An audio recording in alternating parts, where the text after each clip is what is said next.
Le ana usu ia le sonua le vai su nei le faletali malo le tano atu stala. Wa ave ai se tu alalo ma se whau tuanga le minstalo i eidwa i o ia wha laptonga tu maoti. Ina ia tausisia ta iala ma whainga wha vai ua wha ta oto le kāpeneta. A wā o le ala fua lea ma whai ona ausi ai pulenga le lei. O se ala fua fo i lea ma whai ona whai ai whai unga le lei le vaia ma le tausia o mea tō tino ma ase tala malo. Ai wha pia fo i whai unga mo le wha whainga aluenga ina o ia aseta. O le minsta lo iai de va ingo fa laptonga tuma o ti umale malo. O le tō whale atino u Wayne so i alo. O le fono whale tau sanga na usui e le masino i ulai o le tau sanga de te nei dua o dua tolu. Sa luas furufitu wha laptonga tuma o tina iai e le malo. Ai o le tau sanga nei wana o le luas furulima.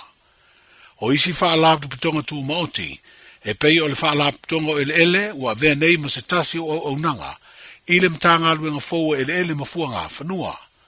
Ai o le pūlenga o malai ta alo o lewa avea nei masatasi o au nanga i tonu. O le isi mtanga luenga fōua le malo. Le mtanga luenga leo ta longa mala ngā oa mō le fia tangata. O le whalaptonga tūma o te o le tō manga mo e popua ngā tia wa iaina na au nanga o leina telefoni. E vala au fuaiso o se tasi e mana o mia se feso soani. Ma se la vea i ele ngata i sa wanga ya fiai. Ai o whaafita audi e feso tai i le pule le ola. O le ua wha i loka le wha laptonga i ana wha maumaunga i le vāre te usanga i lua. Ma le te usanga le te nei lua tolu. E i le vāre se fulu, ma le se fulu 5%. Tangata na vala au atu se feso swani. Ona ua ieilang ona e pule i o lato so i fua po le attempted suicide. O wha i loa lea wha maumaunga le to manga. I le whamana tuai le vai o sunei e le whalaptonga o le aso whaavao malo. E whaatau ai por kala me uma e tau fiai i le pure i leola. Ia maua whaalia le whalaptonga o se tasi leo alatu ana vatausi. O le ofoina le fiso swani i tangata uma e a fia ni whaafitauli. Ma o ai ina o Sofia Langona mani mawhauwhaunga e whaatino lea tūlanga. O le luas furutau sanga uma vai. O se tasi leo whaafitauli o ngaonga i lo tātou utinuu.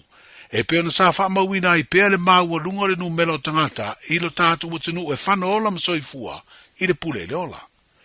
O i la tau na wha mawina vala au moni visoa swani i lunga o leina telefoni le to manga i le vale lua ma le lua tolu o tūpulanga i le vale sifuru valu ma le tolu sifuru 5 tau sanga le mātutua. O le au nanga le to manga mo e popua ngatia wa avea masui o leina telefoni o visoa ta inga wha avao malo.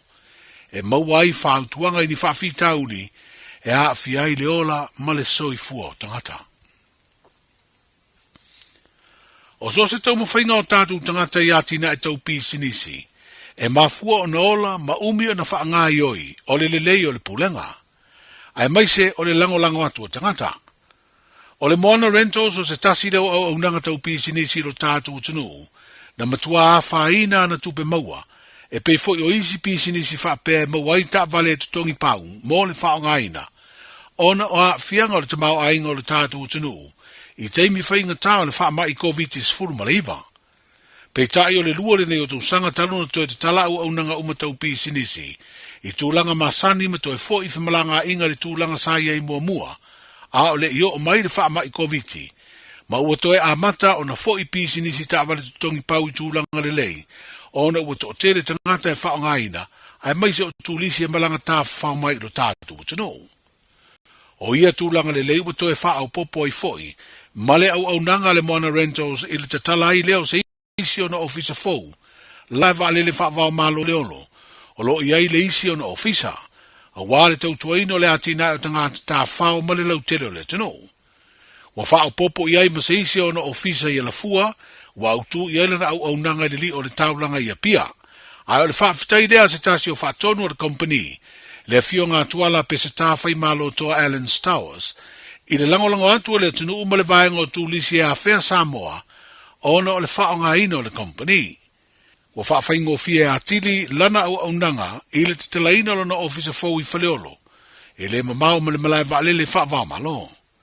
Wa whaafitai e fo i le tamai te pule o le moana, le a fionga lili o le langi Annette Jang, i le pulengo malai vaalele le Samoa Airport Authority, i le ngālu lue whaatasi o mawhai o na whaatuina aino lātu ofisa, I se vaenga o whanua o lo i vaenga lea au nanga tāua le malo.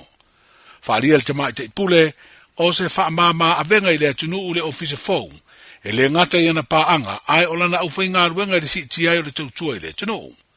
O iei le fuafuanga le company le lumanai, e whaatuina so lātou ofisa wha o popo le motu tele i sa la whai, a wale mamalu le tātou utunu i pule ono. O le ofisa siri o mtanga ruenga o puno o whale nā tula masi o si o manga, le fionga le ala i sa noa Francis Brown Rupena, whapele ofisa siri lango lango le ofisa pulea ngā ruenga i teimi o whale nā tura, le Disaster Management Office, le tō whawhesola i Molly Whamanatu Nielsen, na whai masui o le malo Samoa, i le whono lana tolu o matau butau whale nā tula ma le si o manga, sa usuia i Amerika Samoa i le vai aso mua se tema. O le awai o le usunga whono mai ro tātu o tinu, o le ata tā ua leo le ngā lue whaatasi o Samoa e lua, i le fausi o ngā o inga ma porkalame e pui ai e tinu o mauna tangata. O se whaatasinga na mawai fo i le awano o le usunga whono, e whaatalatala noa nisi o mata upu tā ua e wheso tai mata penanga, e tali atu ai ni mala whale nā tura e tutupu mai. I se pepo o whaamtalanga o lo whaelo ai o le whono le atoa o Samoa, e pe ona wheloa i aita i o Samoa e lua, ma soala upule tau mawhainga mo le manuia o Samoa ma Amerika Samoa, o se tasi leo o poutu i whaatasinga ua a waisui o malo i sasae, whapea masisifo, e tala noa masaidi a warasiri ona lelei, e whetu wha i ai tomai ma ngā waa. O leo wa amataloa i anei tiute o le tausala o Samoa, na manu malo le tau vanga na saidi ai se tausala o le atunu i le whaeunga o le vai asa uma vae. Na whaatumuri ai le maota Samoa, o le pulenga o tangata tāwhao mai whafo i le sorua le nei vai aso i ainga mawo, whapele au langolango o le tausala o Samoa, le fionga to o ali Tara Jeremiah Allen, i le sauninga na mamoli alo i atuai le pulenga o tangata tāwhao, o le angalue ma whaatino ai o na tiute whaatausala o le tino. O le afoi au nanga tū maoti e le malo, o le angafa matapenanga umamolo na sauni ai, i le tauvanga e sa ili ai se tausala o le Pasifika, o le awhaia i le tunu o Solomona. O le taite whono o le komiti whaafoia o le pūlenga o tangata tā whao, whaapele te mai tai puresiri o le pūlenga ma le ufai ngā luenga, na o lātu mōri mawina le vaenga tā ua o le la asanga amata, o le nofua inga se fururua masina, a le fionga to o ali Tara le tau veina, o le tofinga o le tau sala o Samoa. Manuia ngā luenga ma fuafuanga o le nei aso, E silia ma le se laufala o loa i Samoa e mawhai ona whaanga i le talofa voucher mo whaatanga alu a inga. E le atua lava se 5 minute lafu antuai mai New Zealand, Australia, Amerika, mai si antunu. Ai tau nui telefoni maolo e whaanga le talofa voucher e whai e le whaatau. E mawhai fui ona tungi e tuai le cash power whaapea le pili o le vai iso o se taimi. Angai loa i le www.pacific40.com e lafu ai se talofa voucher mo loa inga i Samoa. Mo nisi whaamtalanga walau mai le olu atasi o Valu tolu tolu, lua tolu, po le info@pacific40.com. Talofa lava, o le siu fofonga le nei o Samoa, le Radio Samoa. O mawhai an awina atu le tala o le tau Yaso Taitasi, ona o le langolango mai a le Pacific Finance Limited, telefoni o Valselau, fitu whawha, lua fitu. Se fulu ma le lua miru tu te nei leng tu lai se fulu ma le lua whenga i le turu ma whainga malo longa e langa tui leo vai ainga o le reia wauli o le aso lulu reia so fulu ma le tasi o le riba sino si tema le venga nei le tātou tala o le tau pe ona au le maile le official va ai tau mo lo si le fia pa me o le so a wawa mai ono langi le lei nisi o taimi o le tai au e angi malu mo i fo i savili nisi o taimi mai le tu i saunte sifo e feo lono langi vai langi antu i le fiafiana nei. O le mawhanwhana i le so o le fe mai i sfulma leo no tikeri faisi malulu. O le poa ana nei e fea ngai tanto i aukila nei ma le malulu lea e fitu tikeri. E ngoto le la i leiva miru te ai lono i le fiafiana nei. O le venga mo le aso a tai o so ane le la i le lusfulfa miru te ai lono i le tai au. Pa mai e langi le leile tai au pitai e a wawa i le anga iantu i teimi o le a wauli e angi ma luma i fo i savili mai teimi o le a wauli e anga i mai i le a fiafia tai au. O le tulanga nai pe o le iei winga o le tau le nei fo i vaenga le aso e a wala valo no fusi le fia fe mai iei au fuafuanga o le nei fo i a sululu o le aso le tupu. Io o whena e whai eila wai ainga o le rei a wauli. Ia kāro si o le ngai solonga le rei. Ia tālo si e fo i ele o apo. Tingai nese wale da sisi a o. Wa loa le tautua le Pacific Finance ino do ngā tupe mo so se whamoe moe e pe o maliu whaai puiponga a so whanau whainga malolonga ma so se whaalewenawe. Ai muisa le toi fui ato whanau i le aonga. Apalai nei loi le pacificfinance.co.nz bevala au le ovalu se lau fitu whawha lua lua fitu. E talo sanga sau no ngā tupe i le vau le 5 se lau ma le lua se fulu a whaitala. E lua miru te whaatali e lau talo sanga online. Ai tasile i tūlai whaatali e se tali. E ia inga whaapitoa. Walau lo le Pacific Finance Limited i le ovalu se lau fitu whawha lua lua fitu. Ovalu se lau fitu whawha lua lua fitu. O le AK Auto Repairs i le ono se fulu malevanu Taro Road Mangele, latu te whaia warrant of fitness, basic service, wheel alignment, sui taufi, suspension, gam belt, fabili transmission service alo tabale, talia wins quotes man afterpay. AK Auto Repairs i le ono se fulu malevanu Taro Road Mangele, telefoni lua lima fitu tasi o tasi lua. O le Ardas Travel, o lau company e saunia umau tāpilanga mo so se malanga. O le au nanga e tutongi ei pasese faletali malo va ameli cruise mo Samoa ma le Pasifika. Matauti o le taungofi o pasese o lo o iai le teiminei. A e le talitonu susu mai i le tuatusi tasi valulima Great South Road i Manurua. Pe vili mai le telefoni tolu iwa lua o fa o. Tolu iwa lua o fa o. E mauti doa nisi wha mrianga wha pitoa, pe a e wha iloa o le Radio Samoa na moa le nei wha salalaunga, le Ardas Travel, le tali mo au ta penanga mo laumalanga. O a fianga o ta'alonga whaitupe, e wha le tonu ai mafutanga maainga, o whanau ngā ruenga. A fia ai le wha soa tautupe, ma le tele ai o le popole ma le mautonu. Aua e te matamuri e whasiri mo se whasosoani. O le au whai ngā ruenga le mapu maia, ua iai to mai wha pitoa e whasosoani mo oe. E le aise tongi mai le wha iloina nisi wha talanoanga. E talia so se tangata, e fia maua se whasosoani, mo se wha talanoanga i a fianga o ta'alonga whaitupe. Le mapu maia, telefoni o Valusalau, lua tasi, lua lua. O Valusalau, lua tasi, lua. Mai le malu i le tai au se io o i le 5. Radio Samoa, tasi mai batolu, amo. Radio Samoa, Tasi mai batolu, amo. Ua puniti ai ua o mai lo whanoa noa ma fau ngā tupu pea ia so uma vai lo utino talu ai o e funa o lo whaile ngata mai se ilonga o leo tina te mawhai ai tu ia saula vau se aso e mawai se talio na yo manao le amatanga mai le amatanga o le taua mafutanga salilo yo manatu i u whapenei i pala ma pefu Lota ua alofa, lota o whea ngainga, ta mute whakawau, lota ua ahinga, a lei manu a lo mai le pongi sā, a lei u mai lo keli whato wha. O lau pele ea, sa uia oi lau penina lo tofi mani matai, o mo onga lo wanganga I tai wale lia, funa pe moa ua oi mata, vai ai sa uta e lenga I petesa, I o foi na atua nei mo oi, e au pea oi, o tau yo amionga, e malu wai la fasili Fitu o le langi se tama Se a o le sami se tala no mai Uang to le la sa le bonisa Ua lo tu ai o folinga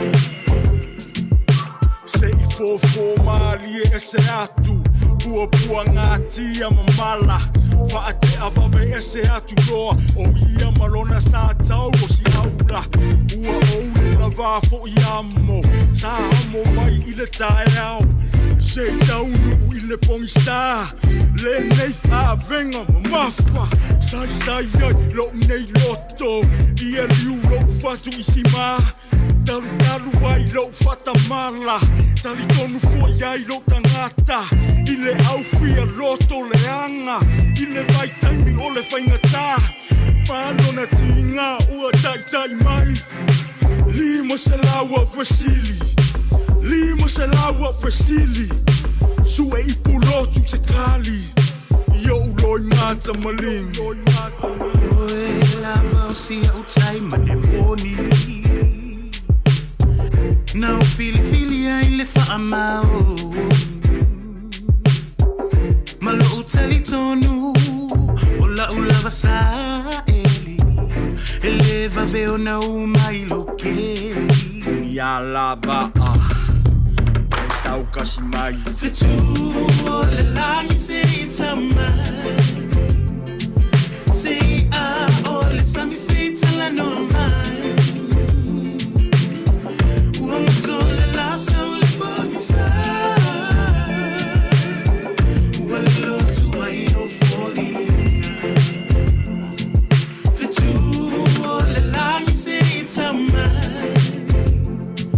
say all let me say till I know mine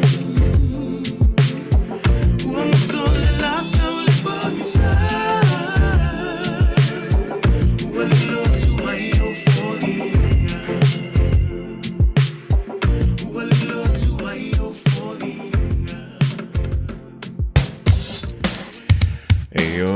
le sunga ya puni before ya cast the fuel style le sunga ya Victor o le kilo record te le fo I vang o la woli ina wan lo se fulu minute wan te ai nei le se fulu malelu e fila nga joy fa talavantu le vang o la so I lang mai mo ya malau fa funga ang foi tona mo te malau o le fainga wenga tono PC nisi o kambri lunga le telefa before ya lunga ya ole dan tu ai penga te vai langi fa before le social media ma lo le so fo maua ma le langi mama ya o mai o to le vai ngole so ta si o so longa le ya fo fuanga ya ma nga luenga fo I pe o le fenga ai I le vai ngole so ya ta si o lo mruia ya lo o to pa ia ma lo o to ma fo ya wa ya le fenga ye ma tute ma faiva lo filima elenga tono New Zealand ever before ya tro e mau o lo fa pele ona ma wa mai le tanto to holiday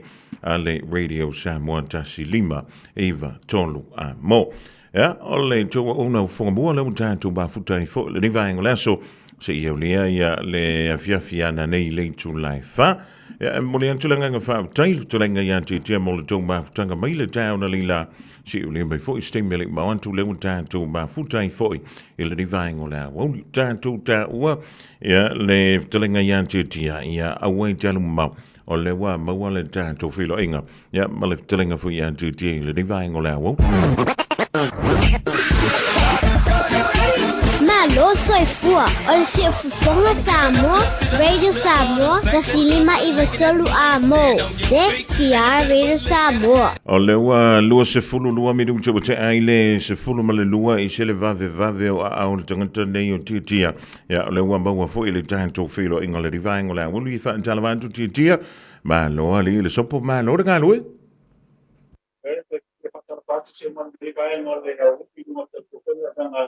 Ya, alla volta por um tempo eu vou dar de você que eu eu vou ter participar que eu vou dar do meu sábado. Está só não tem que eu não é isso meu. Eu para poder por na palavra, para poder por eu vou dar do outro. Pela para ter uma palha de tua e de viagem que eu vou do sábado a olhar os seus autos da moda para por aí na Chinas lá no futuro. O modo para por aí na o ideia de meu le fue a tu sa tu ta tu pasa lo mandi ben ala so lo temo ko mo ma lo va tanya tia onga fe to wa maru de wale ye le tu sur le tanto fala inga va mol ole a tu progetto ci sono qui una per di che tu bebe di che tu bebe di yo che ci va a ir a so va di mo va e qua a vale sawo ta e prossimo pasi ko le ko apa ko di pa ko si ipa mai lo abali se pa mai ina iba kwa e kauro na pa ina na se Lele malo fa te lo to tele le manu le tunu ya ole dawa mai au na pikina la tu ta maftanga ye to telefon ya ole nai to sa ilia tu po nga fia ko nga ngai ke ye a o ha fu ni ta maftanga ya ole dawa sa ni le fil tu ya jina male o finga wen yo sa de le ya o lu ba le ma tu pa ina to le si ba ka tu tu sa da ba so mo pe le ma tu pa sama tani le ta ai ma to la so lua sto ke sa ni to na ina la sa le pitu di tayau ia le pa ia pia la stofi ala so lua ha ile aso polaide o le lipa aso na ia nga ile asa le pitu tayau ma pa ala ka ko ko na prima o ke por ato ba tu mudir ba lo la tu le le ya u o pa se tu ya na taila pa to mo sorry ele ma ya lo si mai ya ele vai mau ya ya ta to pakaka ole talo pa talo te si mai talo ya ole tu tino o pasi pa o ta talo ya ma to pa talo ya ma pa itu tala se vai ta to mo a to o si mai ya ta pakaka pela na ta to mai ya ko a to ko on na sa ka de ta ya ta o ko i ma ka pa ko lukas ya ta ya ta ko ya ta to ko kwa le wo mata makortana ele tau vese ila le wo ma waina ka kwa feia ka le usamo feia pa bela usamo ta tu kwa ya skubal kara paso so mai le ta tu kwa besi pa ya o si sila ko kama le ya la ipi o mga saka abise de loro ko ipi sa pa pyu laro ma mai pa pyu ma ta tu ma mo e tikile mo wa ka pa sta action no vale jangan bagi mo katu magoy mawon mato kamalo le espion ya o mo ko tama e to mo pie mai na kupilika mawon mako mapegi kamale pole magoy mawon mako pai pi chao sia mengi ya masuk suruh kali oleh sama sui oleh lain aku dia buat kau yang kau ni payah ramu kita betul dalam jawab sama dia tu ya yang ipoa wah bawa dia perjalanan dia ipoa itu dia lalu masuk semai dia lain kalau urusan podcast ya boleh baru saya awal mau pergi usul saya sini kita kuliah dia akan kasih laku di malu saya lagi ada mau pergi kalau di pakai kasus dia pergi dia bertamu pas awal masuk pas awal pas awal baru saya awal nak kopi, bakal kopi. Jadi kami boleh kalau kalau mau bikin proses awal kopi, kami file, fosil pakai, saud jadi saya, awal saya awal pun tak apa baru saya, ya saya bayar dia, dia nak kopi, awal kopi. Ya, itu malah ada semua pun nak politik itu ada kita tahu sampai. Ya, politik itu ada kita tahu sih macam. Ya, pakai itu apa itu apa. Semua ada. Itu kalau kita tahu bebek kita. Siapa itu? Kalau semua kita bisa, kalau di Bali. Kalau awal kita sudah tahu macam apa, saya bakal dilihat apa apa itu. Ya, orang yang itu lebih lama, sama, software, itu. Ya, kalau misalnya itu boleh semua produksi sinema itu atau apa. Kalau mana kita seperti mana masuk, orang yang film atau jangan, orang yang punya biasa pasti ada semua yang bisa naik dalam boleh aku mau bilang apa? Why tak kasih mau dia di mana aku mau berbes. Kalau lima kalau mau koleksi pula. Yang sekarang itu cuman oleh orang cara film aku biar jangan main 5 bit perfect ini itu dulu. Malo fa tai la talanga tia ya tono la le to fasilia se man to fa talanga ya na we si le fia o le moto aka ko awange ngalo de sampori tia pe alu to tali mai ma le wa de mamu E si la le wa fa ko ba. Sia wa ka mai. Ko le pi o le ma boy, o le pio. Me o ya ka kas. Ko la ba ko ka la ma ko ka ba. Ya ko ke ko ala ya. Ya ba ko mo fa la ya ma ma ko ka ka. Ja, le link va tai ai manu ye tele to to mai tanto ofisa ye vai vise mai le loi foi nga ya on wo ki ro le yo mai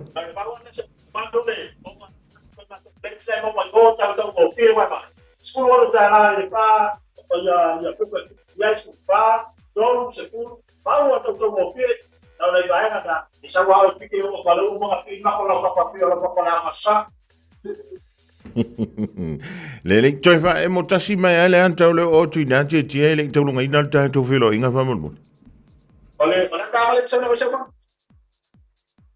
o le anta o le tuan tu si male o tu ina va venga o tu le manuela tu no ina a pente sa se no a pente sa from slow so they ya ma dona ya final ya sábado ko i rosto sto facendo le favorsi equipa FIFA con noi non sta equipa FIFA mai da e sarà la scuola uguale e una ya refresh le sta fatto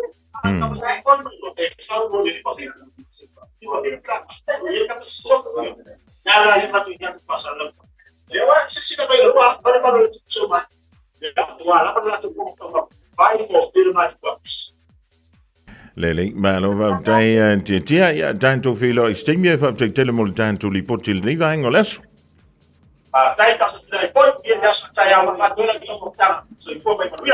Ja, le vertellinge ja tia mele fjonge ja lon wa yeli ia Aisha Hooch pe na wele tanto li potina. Ina le Gina's Lalele Kitchen ile Lima Fitu Burbank Road.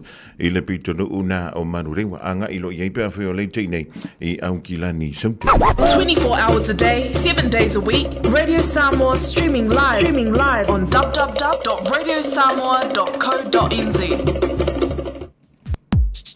Ja, ole te milunga la wantu lo se malia tu afantonu le tu lai se fulu malelua. Ja, se tanto se antu ile tanto fa fianga le o ye fo ni se tanto fa tolranga. Olo sa ni baile de ya woli ole a solulu. Tale tu lai tasi awada tu tanto tala e vai fanua e pe on tu pena baile sunga ya se yuli o malaule. Ja, o malal mol me ole ma mo ya kaunga ye mole pipi. Nga umanga ai fama e amai lau fong fuala au yoi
Fianga mo le mana vonga wenga po whainga mano longa o le rifo I teimi o le a wauni le rei o le a solulu.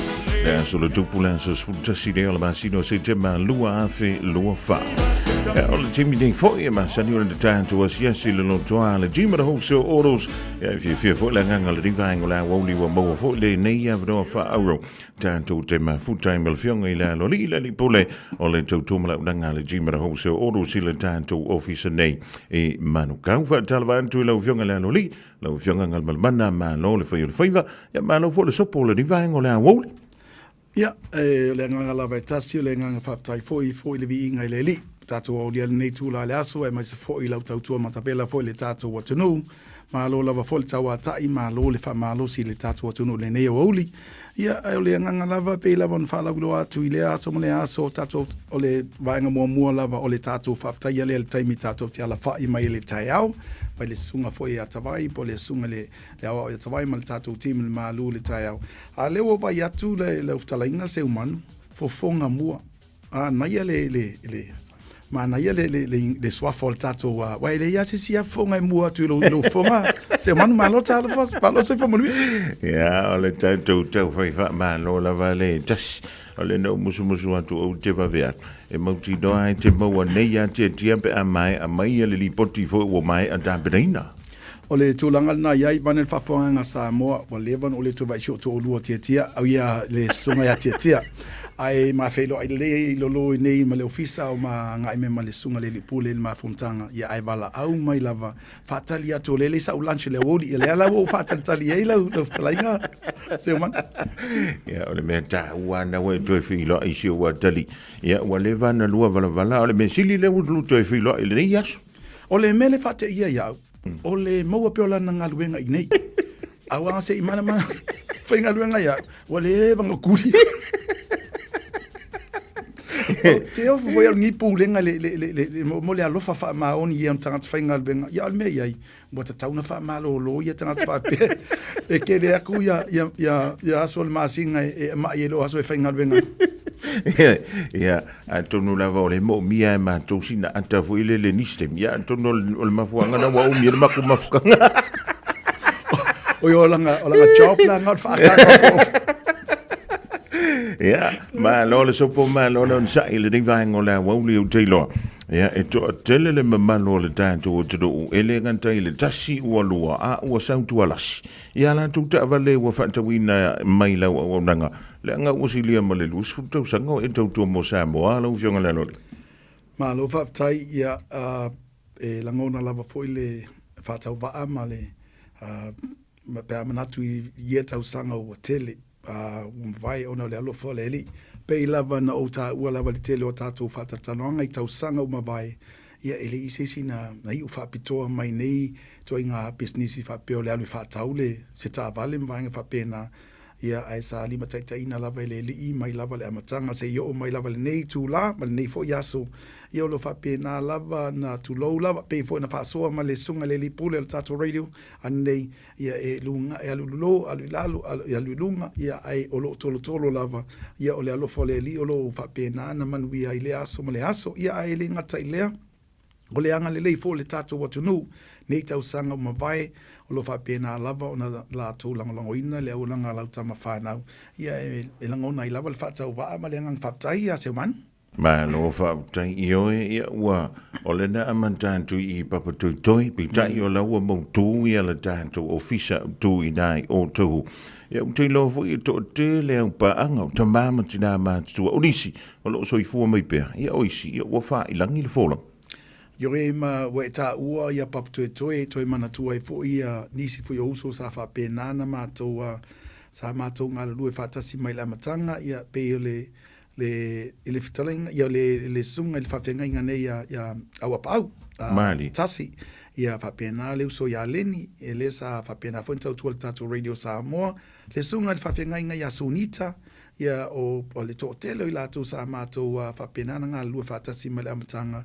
ia ai o le alo fo le li o lo fa pena na o mai le tato I nei pap toi mana tu fo I le time o le fa le tonu o le ngal venga sa iai le recession in 2008 anga le lua fe maliva sa fa malo lo uma le staff ai na o mai lo watali ia PJ mai le university umalanga lana onga ia mama to lua ai ia ino boto solo le me uma ia ona fainga benga dola il faltua ia Rosita mo taimi nei na wa sila fia le tatu atu nu ma le lawitelo sa mo faltua ia Rosita o lo fa pena lava na mafatasi mai na tausanga ia le alaua o le la vai PJ faile le ofisa o le la vai PJ o kengel ofisa o kengel fale o le ka va lo ku faska fa ka ya o kengel ya la alaua me PJ o nei le ofisa o le leo tu sa nei male tolu tausanga nei usavalia taluna mino ia o lo fa pena fa tasi atu ia tamaita ia nere alima ia mama to luaina le businessi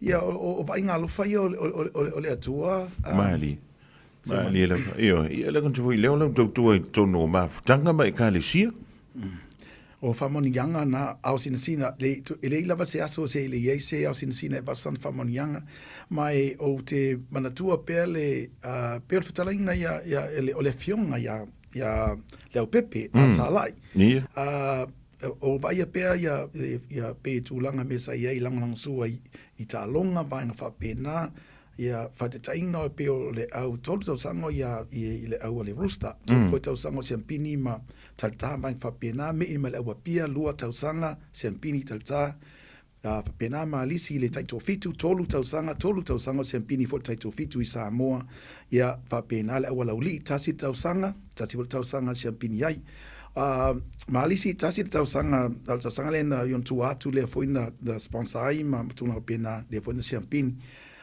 pe o le sunga ia le pepe non famna tuina ia vaenga ai paua vale no fiwe e foi le sponsor e maloa o sio wa no vai le sa vai ele malu se perfetela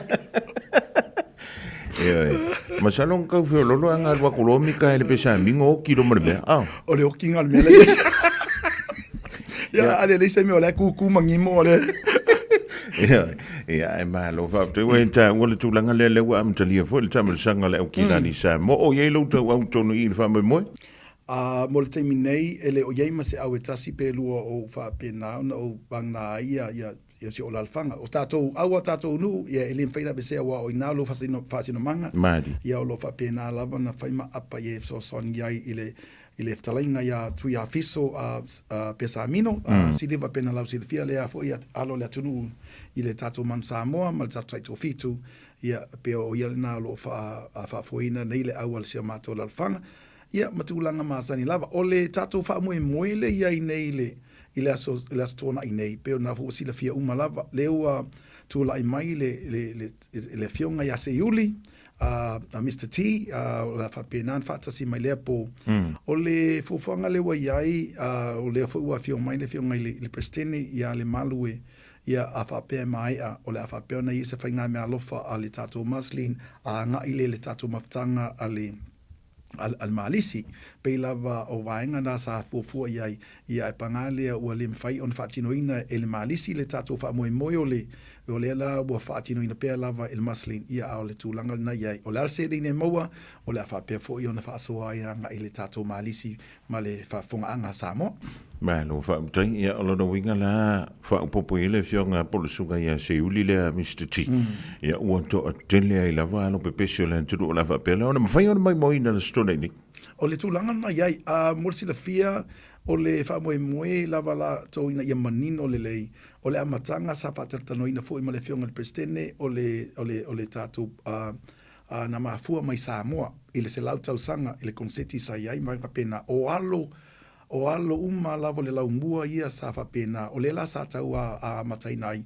ia fatatano le ma le sunga ia Dave ia fia lava lona nganga tau fai tu fatasi la musika fa pena fo ile le sunga ia tuna bailua ia lepo ia ino pe lava silafia tasi o tamali wala wilo foi ile musika ia o pela o matou I tolu ina ia tau faina tu fatasi mai ia tama whanau o le tato wa onga o laumua malisi St. Joseph I tu langa lava tau musika o I lato uma lava la I le polea o lato uma na o tau ina I le tato wa onga ia po le tato laumua malisi vanga nai to tasi lava le tātou special guest nai e se le pōlea. Ia, o le tā pena le aso te le ma tamaitai, ma le sunga ia. Tofi o rai. Ia, ioe. O le fau te mai tau antula u fionga le loli, o le whaatalo whamaile sunga ia whaafusuanga le seu limi tole a fua. Ia, antono le anta pena mai bele pone i se vave ono o mai ei fo i lele, ele nganta mo le wha moe moe. Ia, o lako coach le woki engi ma le upeleki. O le tūlanga na iai ua tatauna tau fifo ia so ta inga mai na foi pito nu olo o ia. Fatalo fatu la fionga ele foi tula le aso malo lo vai pele le malo si mal lango o so ia tono le tatu malisi. Lo fa pena lava no fo mal lava fo i Australia mang fa pena a lo fa pena no so swani mai ai wa tauno mai batu lato coaching nai fa no foi nai e mal pone male fa la vid mato plexa fa mole. Ia, le ole taole valu po taole i vale talain tanto foi to mo fa mo le stone nei lo jo. Taole le iva i le fiafi ia o la tuatu pel po kalami le sunga ia tire Dave ma le tatu a fa ili ale fia night club i le po la stone nei. Pela wala sila fia tu low lava ngalo no sauma mai tatu o whangu malosi tu low lava e le whawhanga Samoa. O mea lofa ia mai le Marceline O'Leans mai Samoa. E tu sa le maleono a tatu whisky Samoa ta ua le talo whisky. O lea la wha mea lofa i le po i el tūlango tamai tai la e o ngali i la e e whapena fo i siva Samoa ia manisi lava fo i whailonga la whai le po o mea lofa na mamori alo ia mai i le tatu maftanga mai le Marceline O'Leans mai Samoa a wale le tatu wha moi moi. Mantango fia lo no winga fisi tele on tanto lulu ia whai le fiafi. O le tūlanga na ia te msale tōlu a tātou lulu, ia e o tātou whainga mea lofa e tōlu, pe te msale nei ono ia tātou mea lofa i le repo. Ia e le loa, leo fwoi kā kou maadisi, e lo fwoi ia wā, umanga pamu whata maari, e koe whao ngatku pe, koe wha mea lofa. Ia o le lava po, o le po o le fia, e le o se po fwoi le ambe, o le ansa i le se mangui o ses. Ia tono le unga le mo le wha mo le a fia lau fio. O le anga tōnu lava mana ia le ia lau saunanga. Pei lava le whaupunga lava la tōu ia o le whamoe moe, o le musika maalisi tū lai mai. Pe o le suafa lingona sa mana o ele sunga ia tei.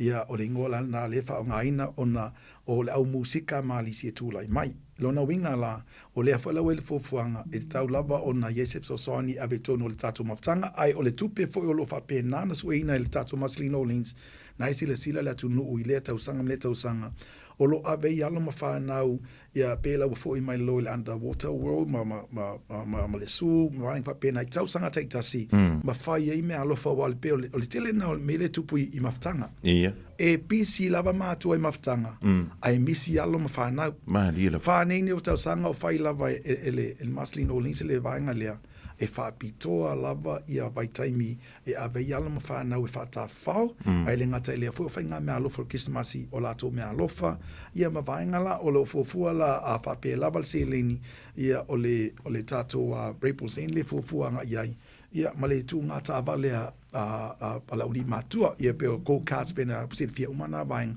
o fuafuanga na le ia le tatu maftanga taimini. Neli malo fa tai o le tatu o nanga le jimana o fa bele o na mawai tatu tickets mo le taimini. Tatu ele o ini tickets.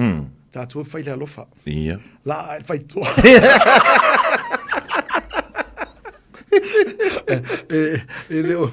o iai lava se tūlanga o whataua nau ma se tūlanga whapena a oela ngonai ai mai se lava oena o tawina i le tātua o ngā St. Joseph whapena le Malisi ia o lofo tātua tau lol Malisi o vang whapena ai o te whatulou i le laulau o le tātua Malisi le fionga ia le malu ma pe lava moi lava si le fio o ia le MC le pōlea ai o le pokalame o lo raninga le ele tātua Marceline O'Leans ia ai o lo whapenana langlangoina ele laulau a le tātua maftangtele i nei o kilani o le tātua pena i le fionga ia le malu o le tātua whaila o le tātua te utupe o le fionga ia tau ili ia mai se fo ia nisi fo tama ia matua le fionga ia tō le foa il sui prestene fo ia manisi o le tātua laulau lo la whapena la tō langlangoina le wha moe moe.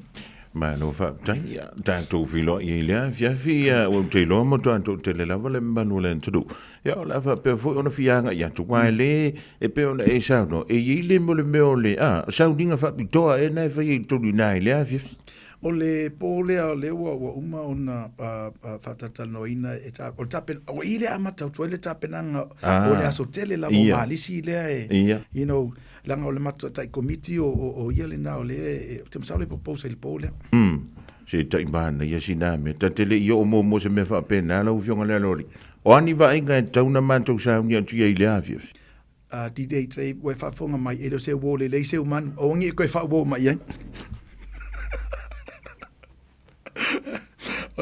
o la va pena tato felo e ma le sunga ya DJ Davey na e ma le o fafsili se umanu e se mela mai foi a o fafsili o le tele o mei o te tala no atu ai o musunga tu nei le na lua o mai nafi o lo winga o le ma faina ngana ya le o pasi mai foi ki au ia me o le whiunga ia tu nai pena Vasilafia ia o Polepo ele o se tangata lelei o le o tenga lue malosi fo lelei mo ia ai le tūlanga na iei sa mo ma tu lau le whawhonganga ia o le a whapena ona ai o le tele la voi la tau ia le o su o tickets mai ma whapsili mai la le taimi whapena ai na whaalongo le whameile pe se fōle na la iai bo le fia o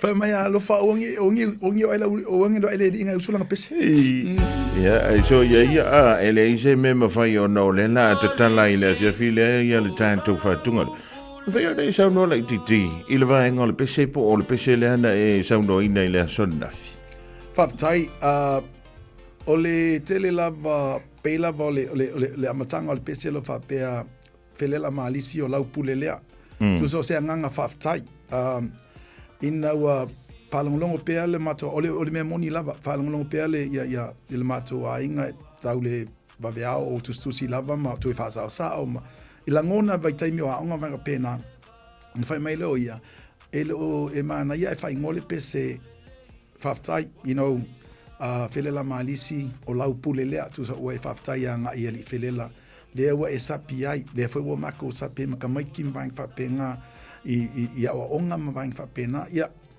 ole tūlanga fo i le mainga le onga pe lavan sila fia o le whaalinga le a Maria ia Marcelino le sangato Marcelino ina ia mai le onga o le na fo i ta ua uma lava le tato pese ia le ngata fo i lea o le femia inga o hal to tele lava i la tau ele i malama na amata mai a St. Joseph mai muli bai Mari o le tasi iwa lima ona amata mai te tato a ongai i muli vai wal to tele lava o le au matua lo sila fia le vaenga na o na fatoa me i maila i ele i le loto ai i le ai i loto pa i le ono sfulu lea o le valu na ta pena i loa le tasi iwa valu ta pena i lea ongai muwa nga i wa mata na muwa nga i ia la fua ia ina fa mautu uma lava me uma i le tasi iwa tasi iwa valu iwa o wa yala fua e la taimi neolo yala fua lava o le si va enga te mata wa lava tele lava fu tele lava tatu fatu ngano fa ya fu ia bai taimi wa anga va pena e pe fu lele e fa pai tau ana isi a onga ma pe tau o le tatu fatu nga pen fa fonga e o lo ia le fautuanga muli lava ia tatu lava tama matene a onga le laumua fai tete le tu malenga ngana au e pa ia le lan moana o le tatu toninga na o le la e fo na tatu tinao Maria o le lanu moana le lanu moana ile tatu toninga lo na winga a misi a oi vaenga na o tu sai o mea tauna e iai o lo mana tua lo fasino manga lo na lua o le tulanga lea o le moto o le tatu a onga o lau a veile na ia o mele lei tu sa o mea na i te tauna sila fia ma le tatu a sulfanga o ailea ia o le tatu tama o le faola o le ia sangato Iosefo pe o mea na o le ia ma se faftai ia ma me muli anga iai kako a va ia ma kako le kako skolsipi ma kako marisi o le pamu fatamali ia tonu E ni sila tau tele malama i le tulanga le. Ia e po fe ma fe ye o ma ba. So se me poto le maris. Ele ke sa kau le pala o ako ponga nga e su mai le o la sunga i ke mirenga ya onga kusali ya ka ko mo sa o le spili le anga. Tonu lava. O le spili fo na le wo ai wa matana mo ese mai tonu le tato o le mesa ia no ta ola e iava a oke lava le kaka makua. So le ngai chile fiese man. Po la po lo kingo a po le tu fe mai o le fionga ia mai a sawale oke e la vive ya mari po la pisingisi e la vive al mele o ia o pe o ia le tamai fo ile a le saune le taimi nei a solo mua lava fo ile a ia ila to ile i sila firma o ina tono le aonga ila to te lo ile va fe lo ai o le ava pela va na toi anga i mainisi mai Samoa o le lato tala mai bo toi fafangu le malisi i lato malisi i mele o le aba male fawalo a oke al kama makua falongo le laiki al mele wa yai a oke ko e pe fie oke mai fo le laiki pe wa ka so lo faila le spili le pe o le masia yes o la tulango le yai le fefele sto nei o la ka ko kalango le pam fa tamali le mal spili le fa o o te msalo le mena iai ia ai te matua ele whapeo ele anga tonu le tato maftanga ia taua o lo iai e lo whaululu iai le e o fo ia va le wei le tato awele le tue alo ia tato whamtalanga le wei le tato malisi sinia mang whapena a ta ulol malisi se o kako lava tu lalo malu tu lalo tato tue whatastasi umailea fiafi tato tue pepese ma tato alalanga o tato malisi ia vangana o yeini ia foi le tulanga fa pea o ia iso fina ngalo e tele fie le me le ai o le po fia tato fa tasi mai ia matato to e fa so ma to e tina le la matanga mai sai ia ma le ia tunu lo manino le mantolo vai le unga ma fa mo ia ole tanto pole sa ni tele fa ngol ni ve aso ia to tele wa lava ma to ele sa ole ang pepese le ole asa ni ia la fontina to lunga mai so fi ngal moli i le neia o li awale tampo inga sa mo le ole mai mo ia fa taise o manu muli fa malo mal fa tai fo ila talainga tu sai mal ni no fa euro ia me se fo le ala leo le tatu au nanga le radio Samoa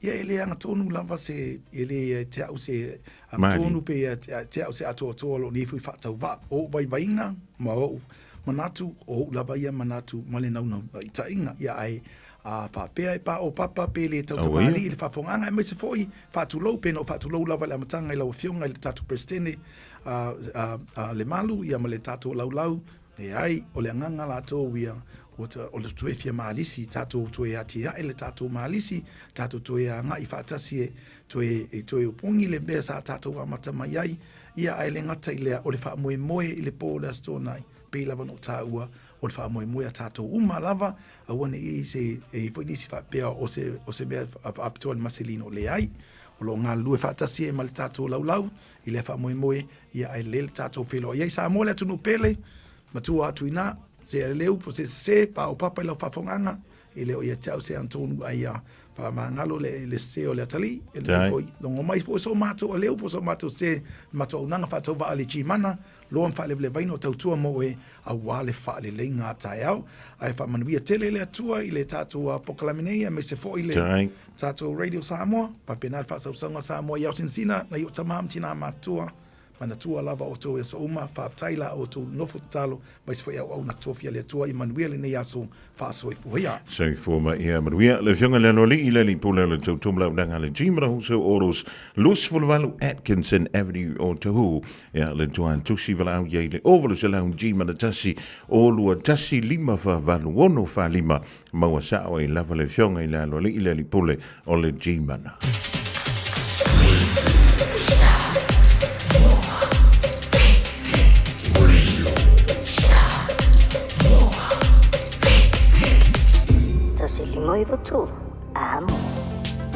Masalo ua e vaai i fale fo mai, po o taa vale ale fono ma e whape ane, ua nao au aunanga tau soifua malolo ina, ma nifo mātau te whaia.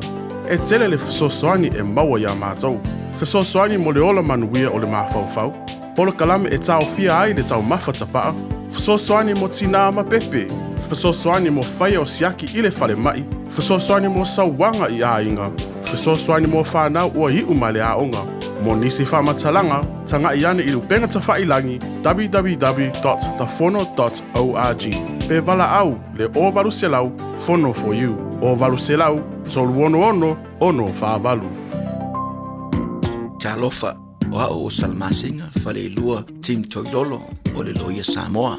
Whapitoa la o unanga i mta uputau immigration, pepa malanga, tangata overstayers, so stoinga visa. Apena foi le taxation, por tu la fono tau la fonga. M5 foi on o tau avena mta upu fal tu la fono i Samoa. Whaman mole vidi mai numera, o iwa lua ono o tasi lua lua. O iwa lua ono o tasi lua lua. Whaftai. A umaloa ona piki tamaiti a onga i le asolua ma le asolulu o vai aso taitasi. Ona ki mai loa lea o lau leiti o Facebook po le YouTube a le Radio Samoa. I le afa o le tolu i le polo kalame o le tuli matangau. Ea o ai whanau i le ngangana Samoa. Awane imisia e le whanau le polo kalame o le tuli matangau. Ma le whaletua i a Natasha o le saasia i asolua ma le asolulu o vai aso taitasi. 24 hours a day, 7 days a week. Radio Samoa streaming live on www.radiosamoa.co.nz.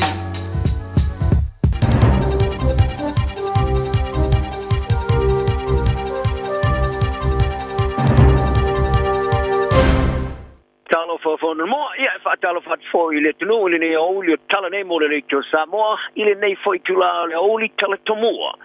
Si o mianga ia mata upo tuola se singa tu putale sai Samoa. Mana na over no antu Samoa mo fiki a vel fala ngai no si o mianga te tele e tangata mo so tula fono fava malo. Mata longa tiro le Black Ferns mo si wa imana malo ile malai oilo ai ole no fanga au tu ole le kapi i Engilandi i fa fo mai i fala telino ni tala. Ora vanga tiro fu fanga o failo nei mo la se singa tu pusale so Peritania mo Queen Camilla i Samoa le masina fo. O le whonu tanga ta iulo malo le tau purenga Peritania i Samoa, se uai whonu tanga lea o le aawai e tupsaresa o se ta iulo malo le tau purenga. O le vestolu ai sa whailo ai le tamata i pari mi o Samoa, fia mena o mi mata awhai whapea. O sui uma o tunu aawai e limas moreono o whailoa lo lato aawai atu i whonu tanga. Ai o whaalia nei ane ofiso la ngā tupu e au fia i le aawai le whonu tanga i le poro kalame le tupu i Samoa. O le langolongo ino stasio ki au tuor fono tanga. O le si o mianga vave maufitu to na e pole a resilient environment. Ia ma le taula inga fono i le vasa. O le tupu ma le koine o le alo ia ona whaafeilo ia i le ava whaatupu ai le i wheloa i tangata le sauninga i tiltilo ain i vaenga o tūmanga nu whasa moa. O le wai fo i le sauninga o le tale nalo i o le fono malo o le taupulenga ma tali malo ai i le tau mawhitanga mo tai o whainga malo a malo le taupulenga. O le a whaatasi te fwoi sa lese le whonu tanga pisnisi a maro le tau plenga e whaalongolongo ai o winga li tūlanga whaawau i vaenga tau tū tauranga ma inivesi meni i fo e pu e vai ai suinga o le tau. O le a iasi a fwoi le tonga tongo whaasao, ia ma le nofuanga whaasao a le malo, ma le tonga la au le Botanical Garden a Samoa. Le o fua na te toi naisa la au, e whailonga i le talino le vaenga fwoi le nofuanga, leo la whaingoina o le tonga la o le tupu ia pole the King's Garden. O le poro kalame le Queenie e au fiailo na asio a o ngā whai au e tibjilain. I se tei mua mua i awala ea o inai tamaiti le whaitau tusi ma le tusi. A se sia le whaala tonga langolango mo tangata mawhatia le Samoa Victim Support Group. O na o le isi au tua le tau awhianga le Jokam, i le tau sia le tusa le o tangata ma le awa le marasi angai tamai taima tinapo le Women's Empowerment. O le aasi ai foi a Camilla se sauninga e ese mai ai le fono tina mata mai tai. I le mata upule o le langolango mo tina mata mai tai malo o fatasi. I le taula inga e tinea fatu vevesi e pai a pasanga tina mata mai tai ma faale leia tili leo la malo loina. O le aasi singa sa lesa ma Camilla mai le asa spulu vadue o le asa lo spulu ono o ke topa e au fi ai foi ma le aasi singa i au setalia. O tua ia le pāri mia o ni sila Christopher Lacton ia fō mai o soi fō maroro ina Hawke's Bay i le stepo ese maleleina. I le aver wha mua mai tupulanga Māori ma le Pasifika. O tupulanga le varas furwha ma le rusu whātau sanga o le o tue mawhai nei. O na wa ia fō ia tau tua fō mai ma tau si mai pasi e wha vai lungo wha sino manga o la tau tua puanga. Whaarea laksan, sa sisteri tau tua ma soifo maroloina. Ile toi teu wino a yenga whaatino ma ua whaawila vea ngai min star soifo maroloina. Ma ia ta wa ia whaingo fia lava le lato tiro i tau singa o soifo maroloina. O le whaavaile i lungo mana ongo tanga uma, a wale o i tu aingo tanga ta SS. O le songa fuasa whaawila vea ina min star soifo maroloina Shane Retty. Ma whaamauni ai wa lato whaia ne iai se swinga. Whaarea Retty o a yenga whaatino le tau tuara soifo maroloina Hawke's Bay a le Our Health. E whaasanga taule ia yenga whaatino le malo o lo whaatonu inai. Ma engo soifo maroloina ile tunong. Ai fai punan patia le leipoli tu malo fa palota o Ikaroa Rafiki o le tulang East Coast Kushla tanga ere Manuel tai ta ua e ia le ba fo anga le taula ia maoni mal pasifika I fa tinongo so fo maroloina ona fai tau se fulu mas futo sanga o bai o tanga te maoni mal pasifika ele sa fia I nei tau singo so fo maroloina o le mafo anga le na o le ia o le fa mo leanga o le o la tu wola maroloina. Wa mau nei te ulo le patia le actor David Seymour I le ono masina ato e fai ai nga se nga ko mi flia ilan tula fono tau fa ofi I mata up fa vai fenga nga le treaty principles bill a mari le cabinet le so fuer fa tonga o se foring of ayo le ai le tula fono tau fa ofi pa te sei ma le time nga se sai ma le fa mo moi o le ato e li poti atu le committee ya meo le sanga asau o lo no winga o le a mau ai le patia le act e ona le tula fono le ia fe la fo inga I vai teimo sauni de tele lua te usanga fo o le fa no ina le ole ka le sia maori al ratana ma le aso le waitangi teime fo ringa mai o le ato I lui tau ina ile malo I le mata opu o I loa le malo o no tio la tu lima le mari ngal fa inga malo so fa ta se ulama ile mana o le pati fa mau tu ina lo fa ta tia esele tu la fono o le tu la fono te fa ofi pe no fa kena yai o lo fa maoni ai ni fo la sanga ba ai ni swing o fa ya mai le uruai tu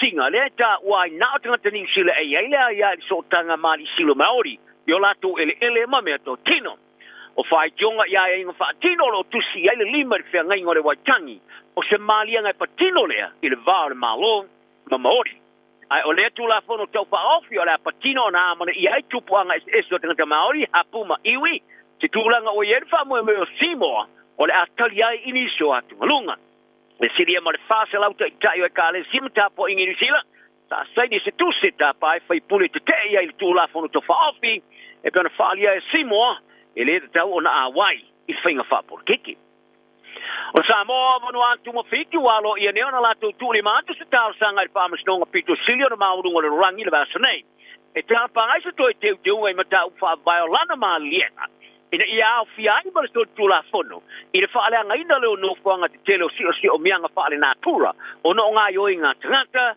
o le eco side o le sui fa pito o vanuatu mo swing o le tau Ralph Rechevanu sai fa alia o ila tole tunu sa mo mota pa ina le fia o fa ale ngai no si o mianga so tu la fono ina fa amasinongo so ringa tu la fono fa va ma lo le International Criminal Court po le ICC ina wa fa se fono mreva ona sa ma fau Vanuatu o se me tau dele e tunu fa va malo ona matua I talanoina mali to ole ne meta open o le amara ia fa le tula fono le lautelo le matua I fa le ngai no si o miana o le a umia ai ni tula nga tar fenga e mountaino ai fa masino nga tonu ai sili ai ona taua o le atili fa sengia ai o le fa tam yeina o le tal sangalo ia sa fa to ai Vanuatu le va sunei ina fa la tonga grupo nga lulu e fa masino nga mawulunga ale lo langi moto e teunga I le lango le ia yo Samoa mo fiking le ta pa I le fa masnonga malo o fatasi e fa este swinga le mali nga Roma ale Rome statute ina ia fiai mo storinga tula fono le fatam yanga si o mianga fa na tura o professor Philippe Santa KC le professor tula fono I l'université o le collegio tula fono lontona ma so ate ai fono le lo le rafa me fatasi dai falia o lo fai lo ina se lape le mali nga le fam stonga le rangi ma le fata ma i do si o mianga o ta tile le nei I mata opu e talanoina e talo na lo kapia tama ta ile Blackburn tani silo taula ile la tu tilo ile va so nei au ta pena mo sto winga ma stasi o pilo silo na fata tu le rosa mu muengilani ile malaya la lo e tuiken hamilon tona o le talo ngai fire pa ngora va so nei o valo ina O le a whātui na se matatia le tō telo te ngata o le a whātumuri ai le malai ka alonga te mātai. O re awe lua o lo whāturanga ina pito maurunga le rolangi le kapia te mātai. O le a whātau seu le malai pito silu le tele le rolangi. Le e se lau man suma fito sanga le matoa. E mātai njana whāsino i ai o le no whanga o le rakapi. Le o fiele tusa ma le valspuru afe o tangata mata. E whātono na tā alo mua le Black Ferns ma le Red Rose si le malai. Ma manu malo o mai ngirani. Ma le te muri sa tā alo ai o le lua tepu ma le lua. O le tō telo te ie le awa New Zealand le tā alo i lumo se au mata siria ma le li masu wafe. Le a wha ingo tangata o valo i nei o le a whātumuri ai le malai Twickenham. O le sua ngā champini le po le rolangi le valo Black Ferns ma le Red Rose i New Zealand nei le wafe ma le rufururua. Le sa mata teina e le tusa ma le whāspuru wafe o tangata le malai Eden Park o kilani. Le sa manu malo New Zealand. O le whai o le tālonga Twickenham o Southern Norland, mo le Black Ferns. E whai eisi na whate te inga mo se tūlanga e whaono iai i le tausanga fōu, i le tāmo sanga leo reipo le rangi. Le ai mi ane manatu e whaono toe whetau iai nei au elua, i se su e ngā champini. O le tōtanga fōu i le vau le Oceana, le tino whai tūlangi o le tālonga o Rebecca ma University Queenslandi, wa amataina si itia i lunga le tā alo tangata Afrika le Pasifika. I le tiro lea i le tālonga o Olimpeka i Brisbane o le wafe ma le Tausfurulua. Wa whorofoloina le komite le Oceania National Olympic Committees o le ONOC i le so tangalo i o wailoai o le Queensland cohort of a New University Alliance. Lea au fia i tālonga o Olimpeka ma le Olimpeka mo i lato e iai a fianga tūmau i le langi, i le tulangi o le Paralympics.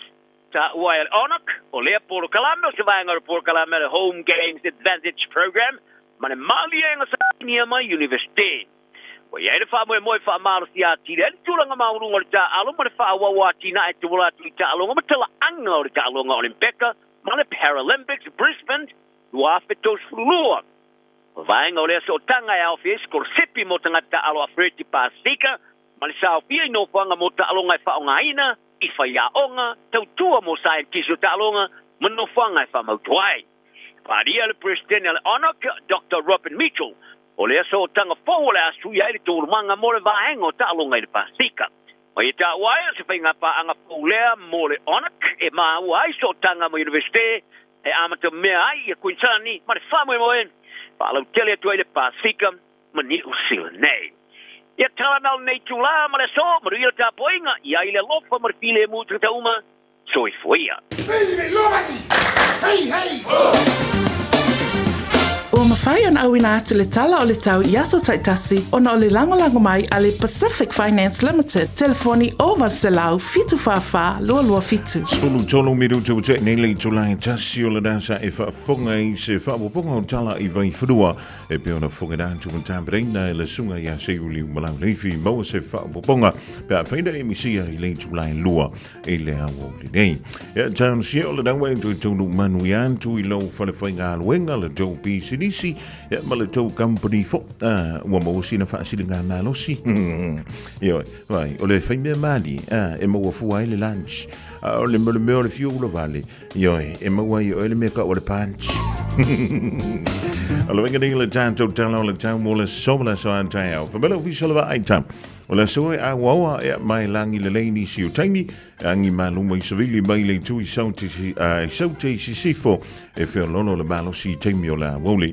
O le mawhanawhana o le somo au kilani sfluono tikeri malulu i le poana nei whai asi malulu fitu tikeri e ngoto le lai le iwa miru te ai leono i le fiafiana nei.